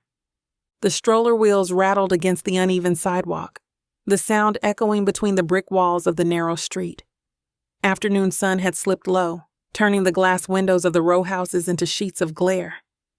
Lily dozed in the stroller, her head tilted, mouth slack, one glitter shoe dangling by its loosened lace. Ella's bag hung heavy from her shoulder, the milk jug bumping against her hip with every step. She'd bought wipes, a sleeve of crackers, and nothing else. Every aisle had whispered temptations. Fruit snacks, pasta, coffee. But she'd forced herself to pass them by. By the time she reached the chipped concrete steps of their building, her arms ached, and her patience was paper thin. She tipped the stroller backward, hauling it one bump at a time. The milk shifted in the bag, sloshing with each lift. At the landing, she stopped, breath caught in her chest. Something white was taped to their door. At first glance, it looked like one of the usual notices the landlord liked to slap up. Maintenance inspections, pest control reminders, sometimes a generic flyer for a payday loan place. But this one was larger, more deliberate. The corners sealed with strips of yellow tape. Ella angled the stroller against the wall and stepped closer. Her eyes skimmed the bold letters, stamped across the top in black ink. Eviction notice. 72 hours to vacate. The words tilted under her gaze, sharp and unreal. She blinked, then read again. Final notice. 24 hours. The milk bag slipped from her shoulder, thudding onto the landing. She didn't feel it. Her knees buckled, and she lowered herself against the doorframe, one hand gripping the peeling paint, the other pressed to her mouth. Her breath came shallow, thin. Behind her, Lily stirred, rubbing her eyes with small fists. "Mama? Why sit on floor?" Ella couldn't answer. The words on the paper blurred, swimming as her vision stung. The stroller creaked as Lily kicked her legs, humming without rhythm. Oblivious. Safe. For now. Ella pressed her forehead against the cold door, her tears slipping onto the wood. The paper crinkled softly in the breeze, a reminder that it was real, nailed into her life like a coffin lid. The words blurred until they weren't words anymore. Just shapes. Black blocks stamped across white paper, bleeding into one another. Ella's throat squeezed tight. Her lungs fought to pull in air, shallow and shaky, like she was drowning while sitting still. She slid the rest of the way down the door until she was sitting on the cold landing, her knees bent, arms wrapped tight around them. The paper loomed above her head, a verdict nailed in place. "Up, Mama?" Lily leaned forward in the stroller, straining against the straps. "Why sit?" Ella swallowed hard, forcing her voice out, but it came ragged. Just tired, baby." She wasn't tired. She was hollowed out. Her muscles trembled as if she'd been running, though all she'd done was climb a flight of stairs. Lily wriggled harder. "Hug!" she demanded, arms reaching. Ella fumbled with the buckle, her fingers clumsy, and lifted her daughter into her lap. The child's weight settled warm against her chest, grounding and unbearable all at once. Lily pressed her small hand to Ella's cheek. "Mama cry?" Ella shook her head quickly, though her tears dampened Lily's palm. "No, baby. Not crying. Just..." She stopped. What word could fit? Broken? Beaten? Lost? She bit it back, rocking Lily in slow circles against her chest. "Just a little sad." The stroller creaked in the breeze. A neighbor's door opened down the hall, spilling laughter and the smell of fried onions, then slammed again. Life carried on around her, indifferent. Ella pressed her face into Lily's hair, breathing in the faint scent of baby shampoo, the glitter from her shoes rubbing against Ella's jeans. She whispered into the curls, not for Lily to hear, but for herself. "I can't do this. I can't." Her daughter squirmed, tugging gently at Ella's earlobe. "Mama okay?" Ella kissed her forehead, lips trembling. "Yeah, Mama's okay." The lie tasted like ash, but it was the only thing she had left to give. Above them, the notice rustled in the draft from the cracked stairwell window. The bold black letters didn't fade when she closed her eyes. They burned brighter. Footsteps echoed in the stairwell, steady, unhurried, Aaron's shoes. Ella knew the sound instantly. She'd lived with it long enough to feel the rhythm in her bones. She didn't move. Couldn't. He rounded the corner, one hand braced on the railing, his tie loose around his neck, his work shirt wrinkled. He looked tired, but normal, like any man dragging himself home after a long day, until his eyes found her. "Ella?" His voice cracked, too loud for the hallway. He took 2 steps at once, crouching in front of her. "What happened? Are you hurt?" She shook her head, her cheek pressed against Lily's curls. She didn't trust her voice. His gaze darted to the grocery bag slumped against the wall, then back to her face. "Talk to me." Slowly, she lifted one hand. The eviction notice pinched between her fingers. She didn't look at it again. She couldn't. She just shoved it toward him, her hand trembling. Aaron took it, confusion flickering across his face. He unfolded the corners where the tape had creased, his eyes scanning the bold black print. The color drained from him. He sank back onto his heels, the paper rattling faintly in his hands. His mouth opened, closed. No sound came. Ella watched him, her chest tight, waiting for anything. Rage, denial, a plan, even a curse. Something. But Aaron just stared at the page, his silence stretching out, thick as the air between them. Lily shifted, sensing the tension, her little voice piping up. "Daddy?" Aaron blinked, like he'd forgotten she was there. He glanced at Lily, then back at Ella, and his lips parted. He started, but the rest withered before it left him. Ella's stomach turned. His silence wasn't shock anymore. It was surrender. The notice trembled in his hands, and all she could think was, he's already given up. The paper crinkled as Aaron folded it back along its creases, his hands clumsy, as if the words had numbed his fingers. He didn't look at her, didn't look at Lily, just stared down at the notice like it had carved him hollow. Ella shifted against the door, the paint cold through her shirt, her forehead pressed to the wood, and she let her eyes close. The words slipped out before she could catch them. "Lord, I'm so tired." Her voice was faint, cracked around the edges, more breath than sound. Lily stirred in her lap, resting her head against Ella's shoulder, thumb slipping into her mouth. Ella swallowed, her throat raw. "I don't know how to keep going." She said it low, so only the wood and the air might hear. Not Aaron, not Martha, not anyone who would turn her words into judgment. Behind her, Aaron shifted, his shoes scraping against the landing. But he didn't answer. He didn't kneel beside her, didn't put a hand on her back, didn't even sigh. The silence thickened, pressing against her from both sides. The weight of the notice above her head, the weight of her husband's wordlessness at her side. She kissed Lily's hair, her lips trembling. "But I'll try." For her. The hall smelled faintly of mildew and fried onions. Somewhere above them, a TV blared a laugh track that bled through the floor. Life carried on, ordinary and oblivious. Aaron finally moved, leaning his shoulder against the doorframe beside her. He folded the notice once, twice, the paper softening under his grip. Still, he said nothing. Ella didn't look at him. She kept her forehead against the wood, her lips moving silently now, the prayer looping again and again like a thread too thin to hold, but too necessary to let go. And the three of them sat there on the landing, mother, father, child, caught between a locked door and a command to leave. The apartment walls pressed close around her all afternoon, as if they had overheard the eviction notice and decided to betray her too. The air was thick, stale with the smell of reheated rice, the buzz of the fridge loud enough to drill into her ears. Every creak in the floorboards felt accusatory.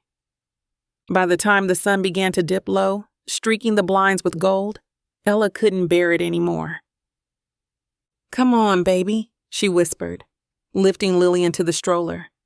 The child clutched her purple crayon in one hand and her blanket in the other, murmuring sleepily, but not resisting. The wheels squeaked as Ella pushed them into the hallway, past the peeling paint and the echo of a neighbor's TV game show. She avoided looking at the spot on the door where the notice had hung. She couldn't. Outside, the evening air hit damp and heavy, warm with humidity that clung to her skin. Cicadas had begun their chorus in the trees lining the street, their shrill buzz weaving through the honks of distant traffic. Ella pushed the stroller downhill, her shoes scuffing against cracked concrete.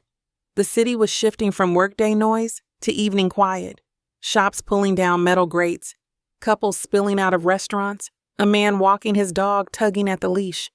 She kept her eyes forward, toward the river. The sky deepened with streaks of violet and orange, and in that fading light, the James called to her, a promise of space, of breath. Lily pointed ahead, her voice perking up. "Water?"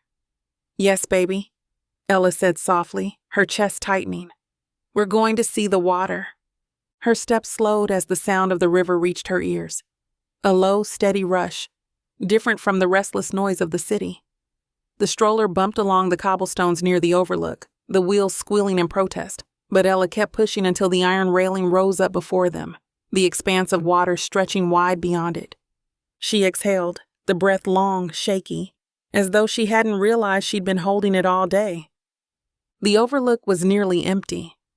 One man leaned against the far end of the railing with a fishing pole propped in front of him, his eyes on the drifting line.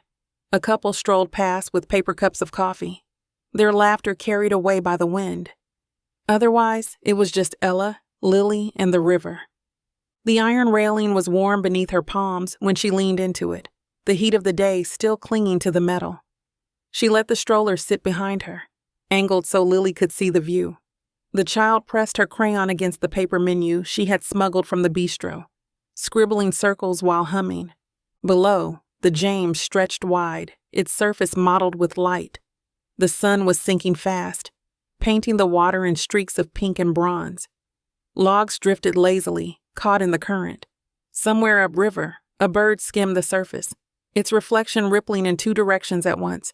Ella breathed in the damp scent of mud and waterweed, sharp and earthy.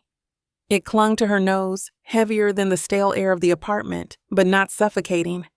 Never suffocating. The river moved, and with it, something in her chest loosened. Lily lifted her head, pointing with the crayon. "Duck! Duck!" Ella followed her gaze.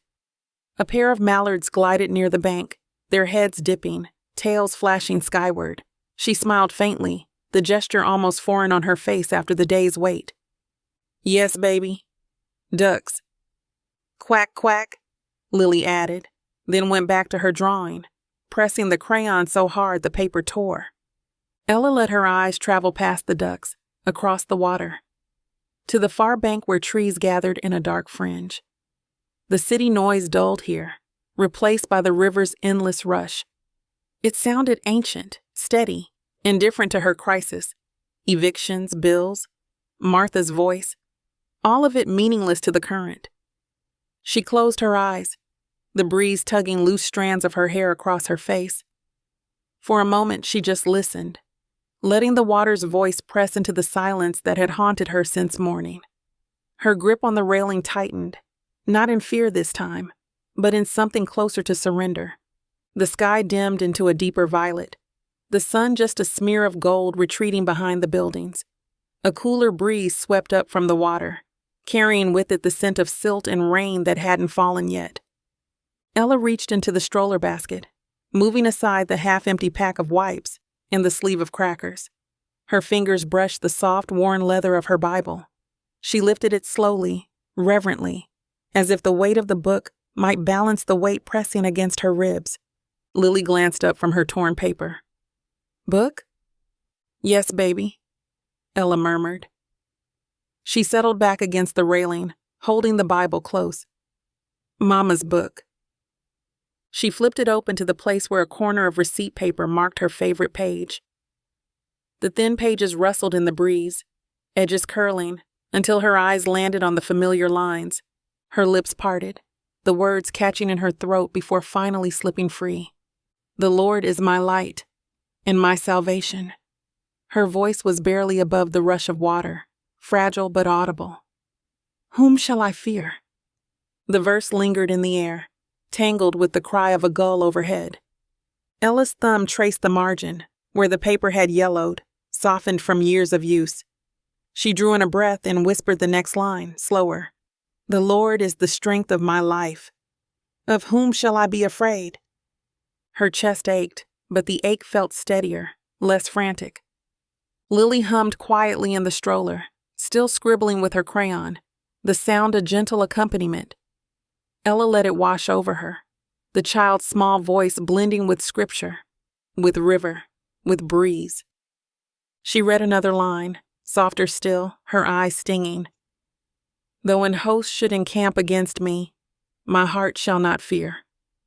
The words loosened something in her, a knot pulled too tight all day. Tears slid down her cheeks, warm against the cooling air, but she didn't brush them away. She shut the Bible gently, resting it against her chest, and whispered one more line like a plea, a tether. "Wait on the Lord. Be of good courage." The water below carried the sound away, but the weight in her chest felt lighter for the first time since morning. The Bible rested against her chest, warm from her hands, its familiar weight like a stone she chose to carry. Ella closed her eyes and let the breeze play through her hair, whispering the words again, slower, letting each syllable settle. "Wait on the Lord," she breathed. "Be of good courage." The verse slipped out into the dusk, caught on the wind like smoke. She imagined it traveling across the river, threading through the trees on the far bank, rising into the sky until even the stars might overhear. Her hands trembled, not from fear, but from exhaustion. She gripped the railing to steady herself, the iron cool under her palms. Lily had abandoned the crayon now, letting it roll beneath her blanket. She was watching the water with wide eyes, her head tilted like she was listening to a story Ella couldn't hear. "Moon," she said softly, pointing to where the faint outline had just appeared above the horizon. Ella followed her gaze. The moon was pale and thin, not yet strong, but visible enough to glow against the violet sky. "Yes, baby," she whispered. "The moon." She wished she could believe her own voice sounded as certain as it did to Lily. A train horn moaned somewhere upriver, low and mournful, cutting across the steady rush of water. Ella pressed her forehead briefly against the Bible, her lips moving in prayer without sound this time. Not asking for miracles, not even asking for rescue. Just to keep standing, to keep breathing. The railing creaked faintly as she leaned harder into it, her reflection flickering in the dark water below. The current swallowed it instantly. She whispered once more, her throat raw, but steadier now. "Of whom shall I be afraid?" And for a moment, just the length of one deep breath, she almost believed the answer was no one. The river kept moving, indifferent, steady. Ella gripped the railing tighter, her knuckles pale, as if the iron itself might anchor her. She thought of the paper still taped to their door, bold black letters glaring into the hallway, waiting like a trap. She thought of Martha's clipped voice in the bistro, and Aaron's silence heavy as stone beside her. Her stomach twisted. She closed her eyes. If I let go now, she thought, if I just let myself fall into this water, it would carry me away, carry everything away. The thought rose, uninvited and sharp. She bit it back, breathing hard, clutching the Bible to her chest. The leather cover pressed against her ribs, grounding her. She whispered into the breeze, the words cracked but steady enough to hold her in place. "The Lord is my light, my salvation." The sound of her voice startled her, so small against the wide hum of the river, yet not swallowed completely. The verse lingered, a thread spun into the dusk. She lowered the Bible to the stroller, tucking it beside Lily's blanket. Her daughter yawned, stretching, her little hand reaching for Ella's fingers. Ella bent down, kissed the crown of her head, and squeezed the tiny hand back. For the first time all day, she let herself smile, not from joy, but from relief that Lily's warmth was real, here, and enough to keep her standing. She looked back to the water, the faint shimmer of the moon sliding higher, the colors draining from the sky until everything was deep blue and shadow. Another whisper slipped from her lips, barely audible even to herself. "I'm still here." The words weren't prayer, not scripture, just a declaration. Ragged but true. The river did not answer, but it carried her words with it anyway.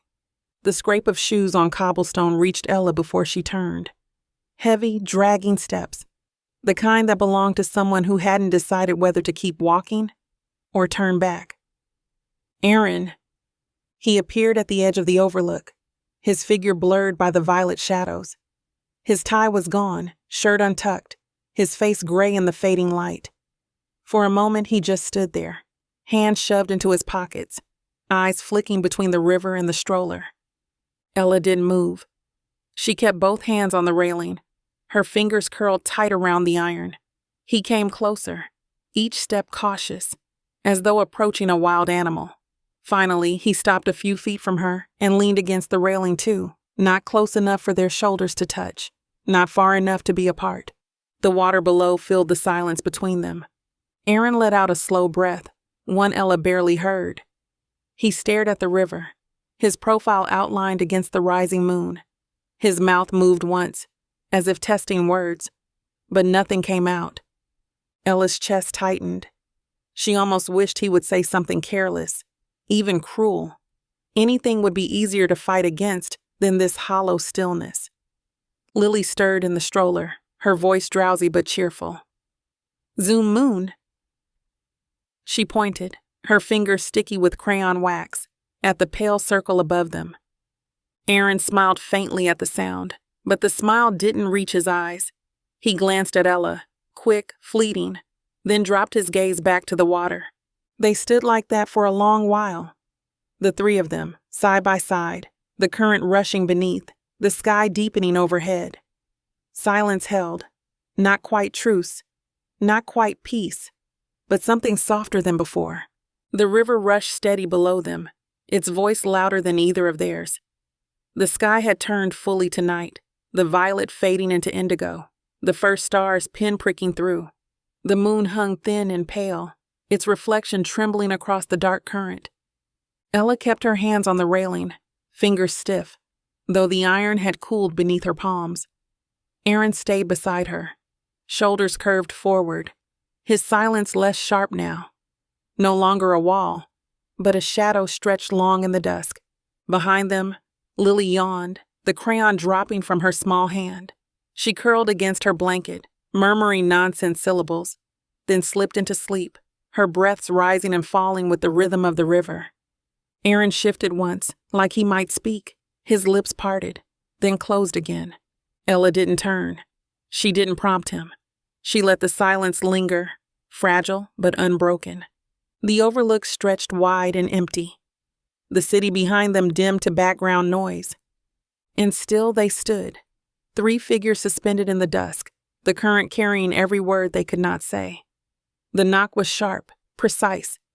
3 quick raps that made Ella flinch. Not the hesitant tap of a neighbor, not the careless pound of the landlord. Martha's knock. Ella's stomach clenched. She glanced at Aaron, who sat on the futon with his elbows on his knees, staring at the floor. He didn't move. The knock came again, firmer this time. Ella rose slowly, her palms damp.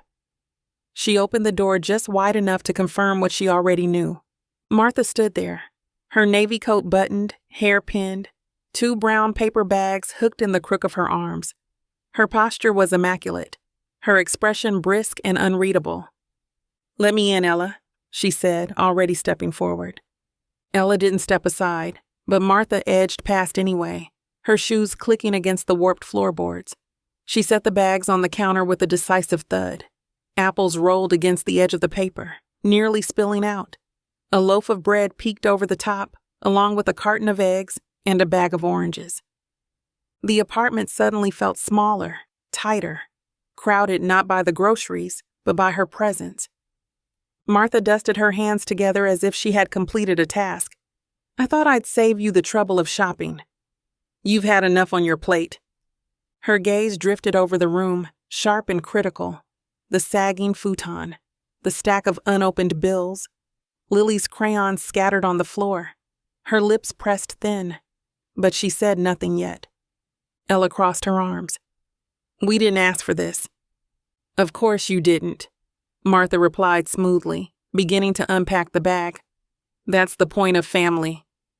To step in when pride keeps mouths shut." Aaron shifted on the futon, his eyes flicking up once before dropping again. He didn't speak. Martha lined up the groceries neatly on the counter, as if she were setting evidence in order: milk, bread, eggs, fruit. Each item landed like a gavel. Finally, she straightened, smoothed the front of her coat, and turned to face them both. "You can't keep on like this," she said, "and I won't watch you try." Martha stepped back from the counter, brushing invisible dust from her coat sleeves, her chin high. She looked around the apartment again, slower this time, letting her eyes linger. The stack of unopened envelopes sagging against the salt shaker, the laundry heap half hidden by the bathroom door, the patch of paint peeling above the window where the draft slipped in. Her mouth tightened. "This isn't a home," she said finally. "It's a holding cell." Ella's arms stiffened around her chest. "It's our home." "It's a pit," Martha snapped, the polish cracking just slightly. She recovered, her tone smoothing again. "And I won't have my granddaughter raised in squalor." Aaron flinched at the word. His shoulders hunched tighter. Martha turned to him, her voice softening in that familiar way that carried more force than a shout. "Aaron, this isn't working." "You know it isn't. You need to swallow your pride and come stay with me. Temporarily. Until you can get on your feet." Ella's pulse thudded in her ears. "No." Martha blinked at her, a flicker of amusement curling at the corner of her mouth. "I wasn't asking you, Ella." "Yes, you were," Ella shot back, her voice low but hard. "Every word you speak is a demand dressed up as kindness. I see the strings." Martha's eyes narrowed. "Strings? I offer you a roof, a warm bed, real food, stability." "With your rules," Ella cut in. She stepped closer, closing the space between them until Martha's perfume pressed against her nose, sharp and floral. "Your roof, your table, your leash." Martha's smile returned, brittle and precise. "If you call boundaries a leash, then yes. A leash keeps you safe when you don't know where you're walking." The words hit like a slap, cold and deliberate. Aaron pushed up from the futon suddenly, his voice unsteady. "Mom," Martha lifted a hand, silencing him with the ease of a conductor halting music. "Don't interrupt, Aaron. You've had enough years to prove you can lead, and all you've done is follow." Her gaze slid back to Ella, sharp as glass. "The truth is, he'll never stand while you're dragging at his side. You've made him weak, and now you're passing it to Lily." Ella's breath caught. Her hands trembled, but not with fear, with fury boiling up so fast it made her dizzy. Lily looked up from the floor, clutching her crayon, her eyes wide and uncomprehending, and the apartment, already too small, seemed to shrink further, the walls pressing in, every word hanging heavy in the stale air. "No." The word cracked the air, louder than Ella meant, sharp enough to make Lily flinch and cover her ears. Martha blinked, her composure unshaken, but her chin lifted as if Ella had just raised her hand in class without permission. "Excuse me?" Ella stepped forward, closing the space between them until Martha had to tilt her head back the slightest fraction. Her hand shook, but her voice held. "You don't get to stand in this apartment and call me weak. You don't get to use Lily as your argument. And you don't get to tell me that every scrap of food you buy buys you the right to rule us." Martha's lips thinned. "Ungrateful. Ungrateful would be eating your bread and pretending it's a gift," Ella shot back. "Ungrateful would be nodding and smiling while you choke us with your charity. I see your leash, Martha. I see it every time a card swipes, and you remind us who holds the account." Aaron took a step toward them, his hand half raised like he meant to separate two fighters, but he stopped short. His breath rattled, caught between them. Martha's voice dropped, low and deadly. "You think you can stand on your own? You? With a child? With nothing in the bank, no plan, no discipline? You'd collapse in a week." Ella's voice broke, but it carried anyway. Better to collapse standing than survive crawling. For the first time, Martha's face cracked. A flicker of something, anger, surprise, maybe even fear, passed across her features before she smoothed them again. Aaron whispered, "Ella," but she spun toward him, eyes blazing. "Don't," she said. "Not this time." Not with silence. Her words hung heavy, daring him to choose. Lily whimpered from the floor, tugging at Ella's pant leg. Ella crouched quickly, pulling her daughter close, smoothing her hair even as her own body trembled. She kissed the crown of her head, eyes never leaving Martha's. I will not, Ella said softly, fiercely. Let Lily grow up thinking love is control. The room seemed to still, as if even the draft through the cracked window had paused. Martha's mouth curved into a thin smile, the kind that never touched her eyes. Such dramatics. You mistake rebellion for strength. Do you really think this little outburst will change anything? You'll be back at my table in a week, begging. I know you better than you know yourself. Ella's chest heaved. Her arms tightened around Lily, who whimpered softly into her shoulder. The words tore out of her, louder than she'd ever heard her own voice. You don't know me. The shout ricocheted off the apartment's thin walls, startling even Ella. Her throat burned, but she pressed on, raw and unflinching. You don't know what it's like to wake up every morning wondering if the lights will still be on. You don't know what it's like to count diapers like coins, to pray over a fridge that's half empty and a child who needs more than you can give. You don't know me, Martha, and you sure as hell don't own me. Martha's face hardened, color blooming high on her cheeks. Ungrateful, she spat again, her voice shaking now. Irresponsible, a danger to your own child. Ella's whole body shook, but her voice stayed steady. A danger is teaching a child that love is a leash. A danger is dressing control up as sacrifice. You want Lily to grow up thinking she owes love to whoever buys her shoes. Not in my house, not in her life. The silence after was electric, the kind that prickled against skin. Martha's breath came quick, her composure fractured, her eyes burning with fury she could no longer mask. And then, finally, Aaron moved. Enough, he said. His voice cracked, but he forced it louder. Enough, Mom. Martha turned to him, her mouth open to strike. But Aaron stepped between them, his hand raised, his face pale. I can't do this anymore, he said. Not like this. Not with you pulling strings until there's nothing left of me, or of us. His hand trembled as he gestured toward Ella, still clutching Lily. She's right. You've been calling it love, but it's a leash. Martha froze, her breath sharp in her throat, her eyes wide for the first time. The word hung there, the same word she'd once thrown at Ella like a curse, now turned back on her. Martha's face twisted, the carefully arranged composure gone. Her eyes snapped from Aaron to Ella, her voice trembling with rage. You think this is victory? She hissed. You'll regret it.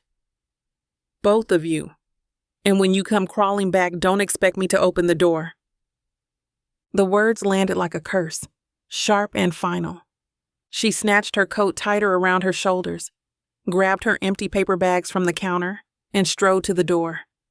The heels of her shoes struck the floor like hammer blows, each step punctuating her fury. The door slammed behind her, the sound echoing down the hallway long after she was gone. Silence swallowed the room. Ella held Lily close, rocking her gently even as her own body trembled. Aaron stood frozen in the center of the floor, his hand still half raised as though to ward off a blow that had already landed. For a long time, neither spoke. The only sound was Lily's soft breathing, her small hand fisted in Ella's shirt. Finally, Aaron lowered his arm, his voice rough and hoarse. She'll never forgive me. Ella looked at him, her eyes rimmed with red, her voice steady. Then maybe you don't need her forgiveness. The words settled between them, terrifying, liberating, and true. The apartment was still small, still cluttered, still threatened by eviction. But for the first time in months, Martha's shadow had receded from the walls. You think this is victory? Martha's voice cracked with rage, sharp as broken glass. Her eyes burned into Aaron first, then Ella. You'll regret it. Both of you. And when you come crawling back, don't expect me to open the door. She clutched her empty paper bags, crumpling them in her fists.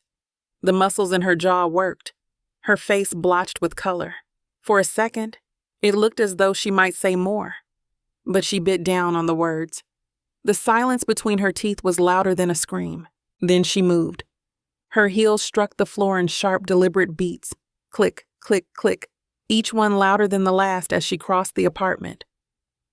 She yanked the door open so hard the hinges groaned, then paused in the doorway. Her silhouette filled the frame, backlit by the yellow hallway light. She turned just enough for her profile to be visible, chin high. "I gave you everything," she said, her tone suddenly calm, too calm. "And you've chosen nothing." The door slammed behind her, rattling the frame, the sound reverberating down the hallway.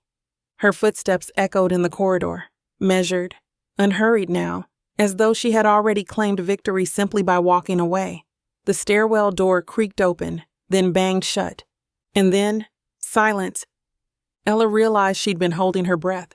She exhaled shakily, hugging Lily tighter, pressing her face into her daughter's curls. Her body trembled from the effort of standing her ground, every muscle taut and exhausted. Aaron remained frozen, his back half turned toward the door, staring at the empty frame as if Martha's shadow still clung to it. His hands flexed open and shut, useless. The apartment seemed larger without Martha in it, yet emptier too, the air thick with her absence. For a long while, no one spoke. The draft whistled through the cracked window, lifting the edge of a crayon drawing taped to the wall. The paper flapped softly, then stilled. Ella swallowed, the sound loud in her own ears. "It's done." Her voice was soft, but the words were heavier than the slam of the door. The doorframe still trembled faintly from the slam, the sound echoing in Ella's chest long after Martha's heels had faded down the stairwell. The apartment smelled of her perfume, sharp, floral, invasive. It clung to the groceries she had unpacked on the counter, to the very air itself. Ella wanted to throw the apples straight into the trash, but her arms were too heavy. She sat on the futon with Lily curled in her lap, the child drowsy now, thumb in her mouth, hair tangled from Ella's frantic fingers. Ella pressed her lips against the top of her daughter's head, closing her eyes, trying to steady her own breath. Across the room, Aaron stood motionless. His back faced the door, his hands limp at his sides. He looked like a man left on stage after the play had ended, waiting for someone to tell him where to go. The silence thickened.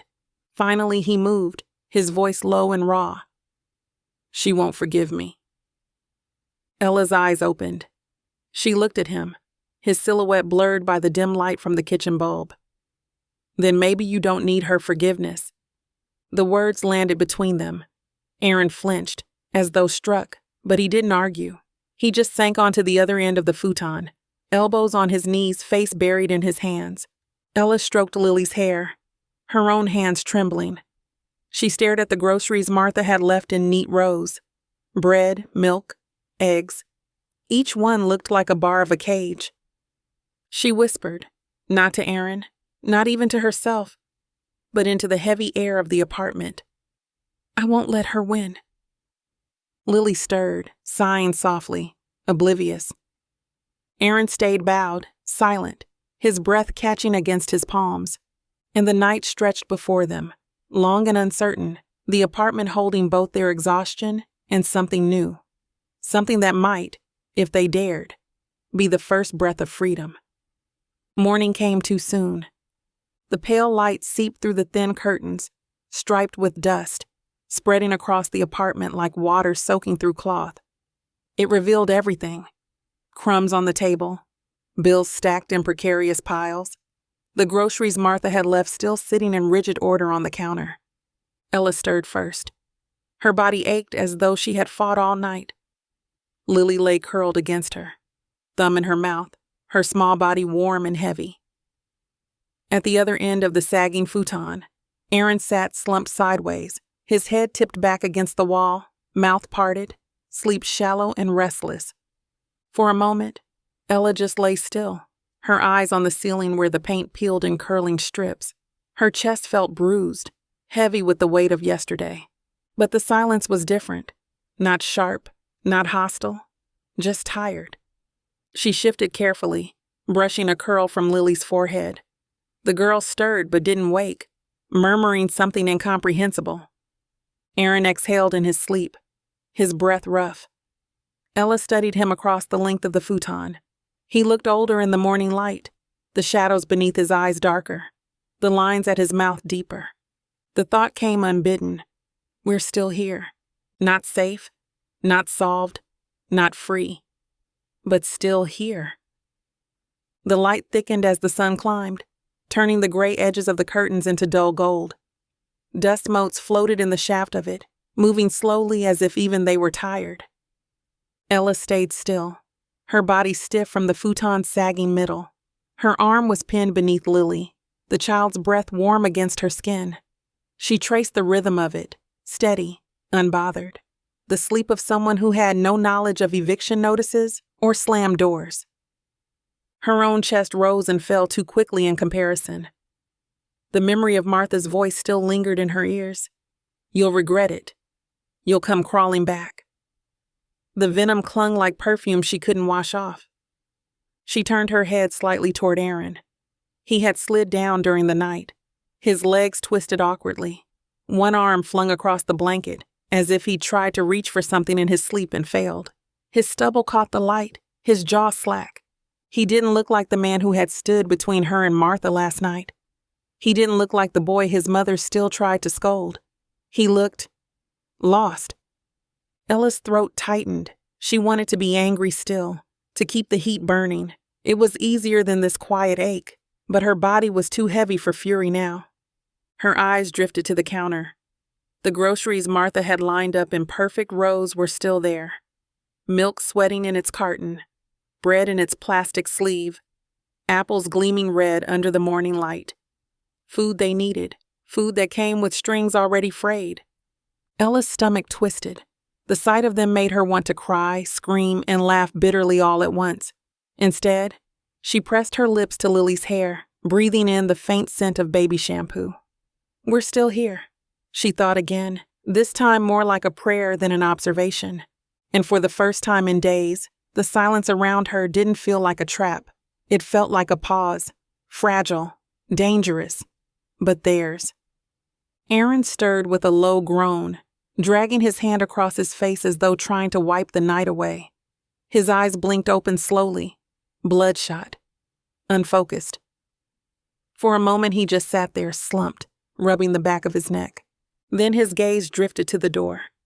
The paper was still there, taped high, its bold black letters stark against the chipped paint. In the morning light, it looked even harsher, like a sentence hung for all to see. Aaron pushed himself upright, his movements stiff. He glanced once at Ella, then away, as if unsure whether to ask permission. Without speaking, he crossed the small space, each step heavy on the warped floorboards. He reached up and gripped the edge of the notice. The tape resisted, clinging stubbornly. He pulled harder, the sound of tearing loud in the stillness. Ella flinched at the noise, though Lily slept on, undisturbed. Aaron folded the paper once, twice, his hands awkward, as though he wanted to crumple it but couldn't quite bring himself to. Finally, he set it on the counter, beside the groceries Martha had left, its creases sharp, its presence undeniable. He stood there for a moment, shoulders squared but sagging at the edges, staring down at the folded paper like it might speak back. Ella didn't thank him. She didn't scold him. She just watched in silence, her hand resting on Lily's back, feeling her daughter's steady breaths. The notice was gone from the doorframe. The hallway no longer carried Martha's victory. It wasn't freedom, but it was something. Aaron kept staring at the folded paper, his hand resting flat on the counter as though pinning it in place. His shoulders rose and fell once, sharply, then sagged again. Ella. His voice was rough, still thick from sleep. She looked at him but didn't answer, her hand still tracing circles over Lily's back. He rubbed his jaw, avoiding her eyes. I didn't know it would get this far.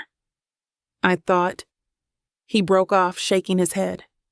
No, that's not true. I knew. I just kept hoping it wouldn't. The honesty in his tone startled her. It wasn't an excuse. It wasn't silence. It was something closer to confession. Her chest tightened, but she stayed quiet, waiting. Aaron tapped the folded notice with 2 fingers, the sound flat. She was right about one thing. I've been letting her pull the strings. I thought it was keeping us afloat. He swallowed, his throat bobbing. But it's not living. It's choking. Ella's lips parted, words rising and catching. She wanted to say yes, wanted to say finally, but all that came out was a whisper. So what now? Aaron finally looked at her, his eyes ringed with exhaustion but steady. I don't know. He let out a hollow laugh, quiet. I don't know, Elle. But I want to try without her. The silence that followed wasn't soft, but it wasn't sharp either. It was something new, something raw. Ella glanced at the counter again. The bread, the milk, the eggs, symbols of Martha's reach. She looked back at Aaron, still standing there, empty-handed, but at least facing her. It wasn't enough, but it was a start. Ella rose carefully, easing Lily onto the warm dent in the futon where she'd been lying. The child stirred but stayed asleep, her crayon still clutched in one hand. In the kitchen, Ella pulled the loaf of bread from the counter. The plastic crinkled loudly as she tore it open. She slid 2 slices into the dented toaster, pressing the lever down with more force than necessary. The appliance groaned, its hum uneven. Aaron moved closer, hovering near the table but not sitting. His hands shifted restlessly, first in his pockets, then out, then resting flat on the wood. He looked like he wanted to help, but didn't know how. Ella cracked a single egg into the pan, the sizzle sharp in the quiet. The yolk spread thin, not enough for 2 adults, barely enough for 1. But she would split it anyway. Pride meant nothing with an empty stomach. The toast popped unevenly, one slice scorched, the other pale. Ella scraped the darker one with the back of a knife, brushing the crumbs into the sink. She divided the egg onto 2 plates, a ragged half each, and added a slice of toast to each side. She poured milk into Lily's small cup, careful not to let the jug run too dry. When she set the plates on the table, Aaron looked at them for a long moment before finally sitting down. He picked up the fork, turned it in his hand, and whispered, "Thank you." The words were so quiet Ella almost missed them. But she heard. And they landed differently this time, less like politeness, more like acknowledgement. She sat across from him, her own fork trembling slightly in her hand. They ate in silence, each bite small, deliberate. The bread was dry, the egg rubbery, but it was theirs, eaten side by side without Martha watching. Every swallow felt like defiance. Lily stirred awake then, her curls mussed, her eyes half closed. She patted over in her socks, tugging at Ella's sleeve. Ella lifted her into her lap, breaking off a corner of toast for her small hands. "Good?" Ella asked softly. Lily chewed, then nodded, crumbs scattering across the table. "Good." Aaron's lips curved faintly, tired but real. For a moment, just the length of breakfast. The apartment held something different. Fragile, unsure, but theirs. Aaron pushed his fork across the plate, scraping up the last threads of egg. He didn't eat it, just watched the motion, his shoulders bent forward.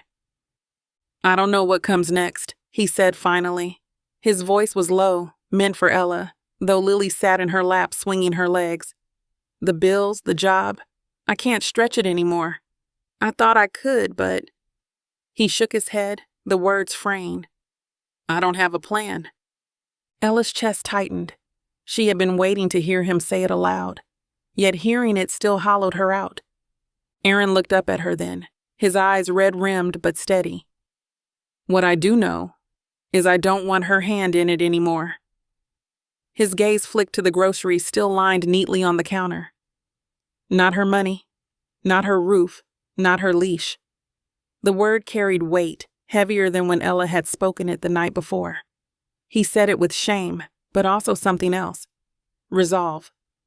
Ella shifted Lily onto her hip, the child chewing absently on her toast, humming under her breath. "And if we fall?" she asked. Her voice came soft but pointed. Aaron exhaled slowly. Then we fall. But it'll be ours, not hers. The silence after stretched. Ella searched his face, waiting for hesitation, for the flinch that always followed when Martha's shadow loomed, but it didn't come. Her throat ached. She wanted to believe him, wanted it so badly it scared her. Instead, she nodded once, a small movement, cautious but firm. It wasn't forgiveness. It wasn't even trust, but it was acknowledgement. Aaron nodded back, almost a mirror of her, his shoulders loosening a fraction. The air between them shifted, fragile, tentative, but changed. Ella wiped crumbs from Lily's mouth, setting the last piece of toast aside. She rose, balancing the girl on her hip, and reached for the daycare bag by the futon. The zipper caught on the frayed thread again, but this time she didn't tug. She smoothed it gently until it slid shut. Aaron stood and pulled the stroller from the corner. The wheels squealed in protest, just as they always did. He crouched low, fiddling with one of the latches, though he couldn't fix the wobble. Finally, with a soft sigh, he looked up. "Let me take it," he said. His hand reached for the stroller handle. Ella hesitated. Then she set Lily down gently, guiding her into the seat. The child wriggled happily, clutching her crayon and blanket like trophies. Ella buckled her in, tucking the strap firm across her chest. When she stepped back, Aaron was there, his hand steady on the handle. He didn't look at her, not fully, but the gesture was quiet and deliberate. Ella slung the daycare bag over her shoulder, its weight familiar. She glanced once at the counter, at the groceries Martha had left, at the folded notice lying sharp in its creases.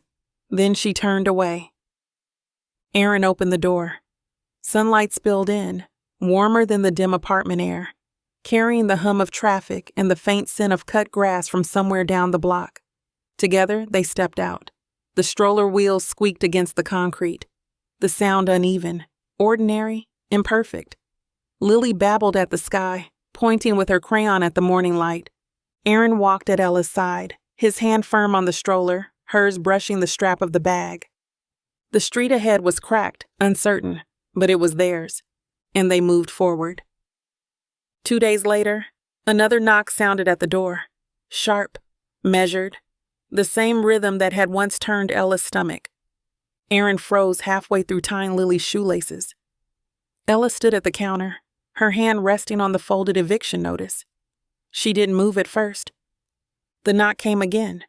When she opened the door, Martha stood there, her coat buttoned, her face composed. She didn't carry groceries this time. No paper bags, no offerings. Only herself, tall and still, as if expecting the air to part for her. Her eyes swept over the apartment, the futon, the counter. Then they landed on Ella. "I came to give you one last chance," Martha said. Her voice was calm, too calm. "Swallow your pride. Come with me. There's no need for this performance." Ella didn't step aside. She didn't shrink back. She felt Aaron's presence behind her, silent but standing. "No," Ella said. Her voice didn't rise. It didn't need to. "We're not yours to manage." Martha's jaw clenched, the calm cracking. Her eyes flicked to Aaron, sharp as a blade. "And you let her speak for you now?" Aaron's voice came from behind Ella, steady but quiet. "She speaks for us." The silence stretched, heavy as stone. Martha's eyes narrowed, but something in her gaze faltered. A hairline fracture in the armor. She opened her mouth, then shut it again. Finally, she lifted her chin. "You'll regret it," she whispered, the words almost a hiss. But even as she said them, her voice carried less weight than before. Ella met her gaze, unblinking. "Maybe, but it will be our regret." For the first time, Martha had no reply. She turned sharply, her heels striking the hallway floor, and walked away. This time, her footsteps didn't echo like thunder. They sounded small, fading quickly down the stairwell. Ella closed the door gently, not with the slam Martha had left behind before. She leaned against it, exhaling.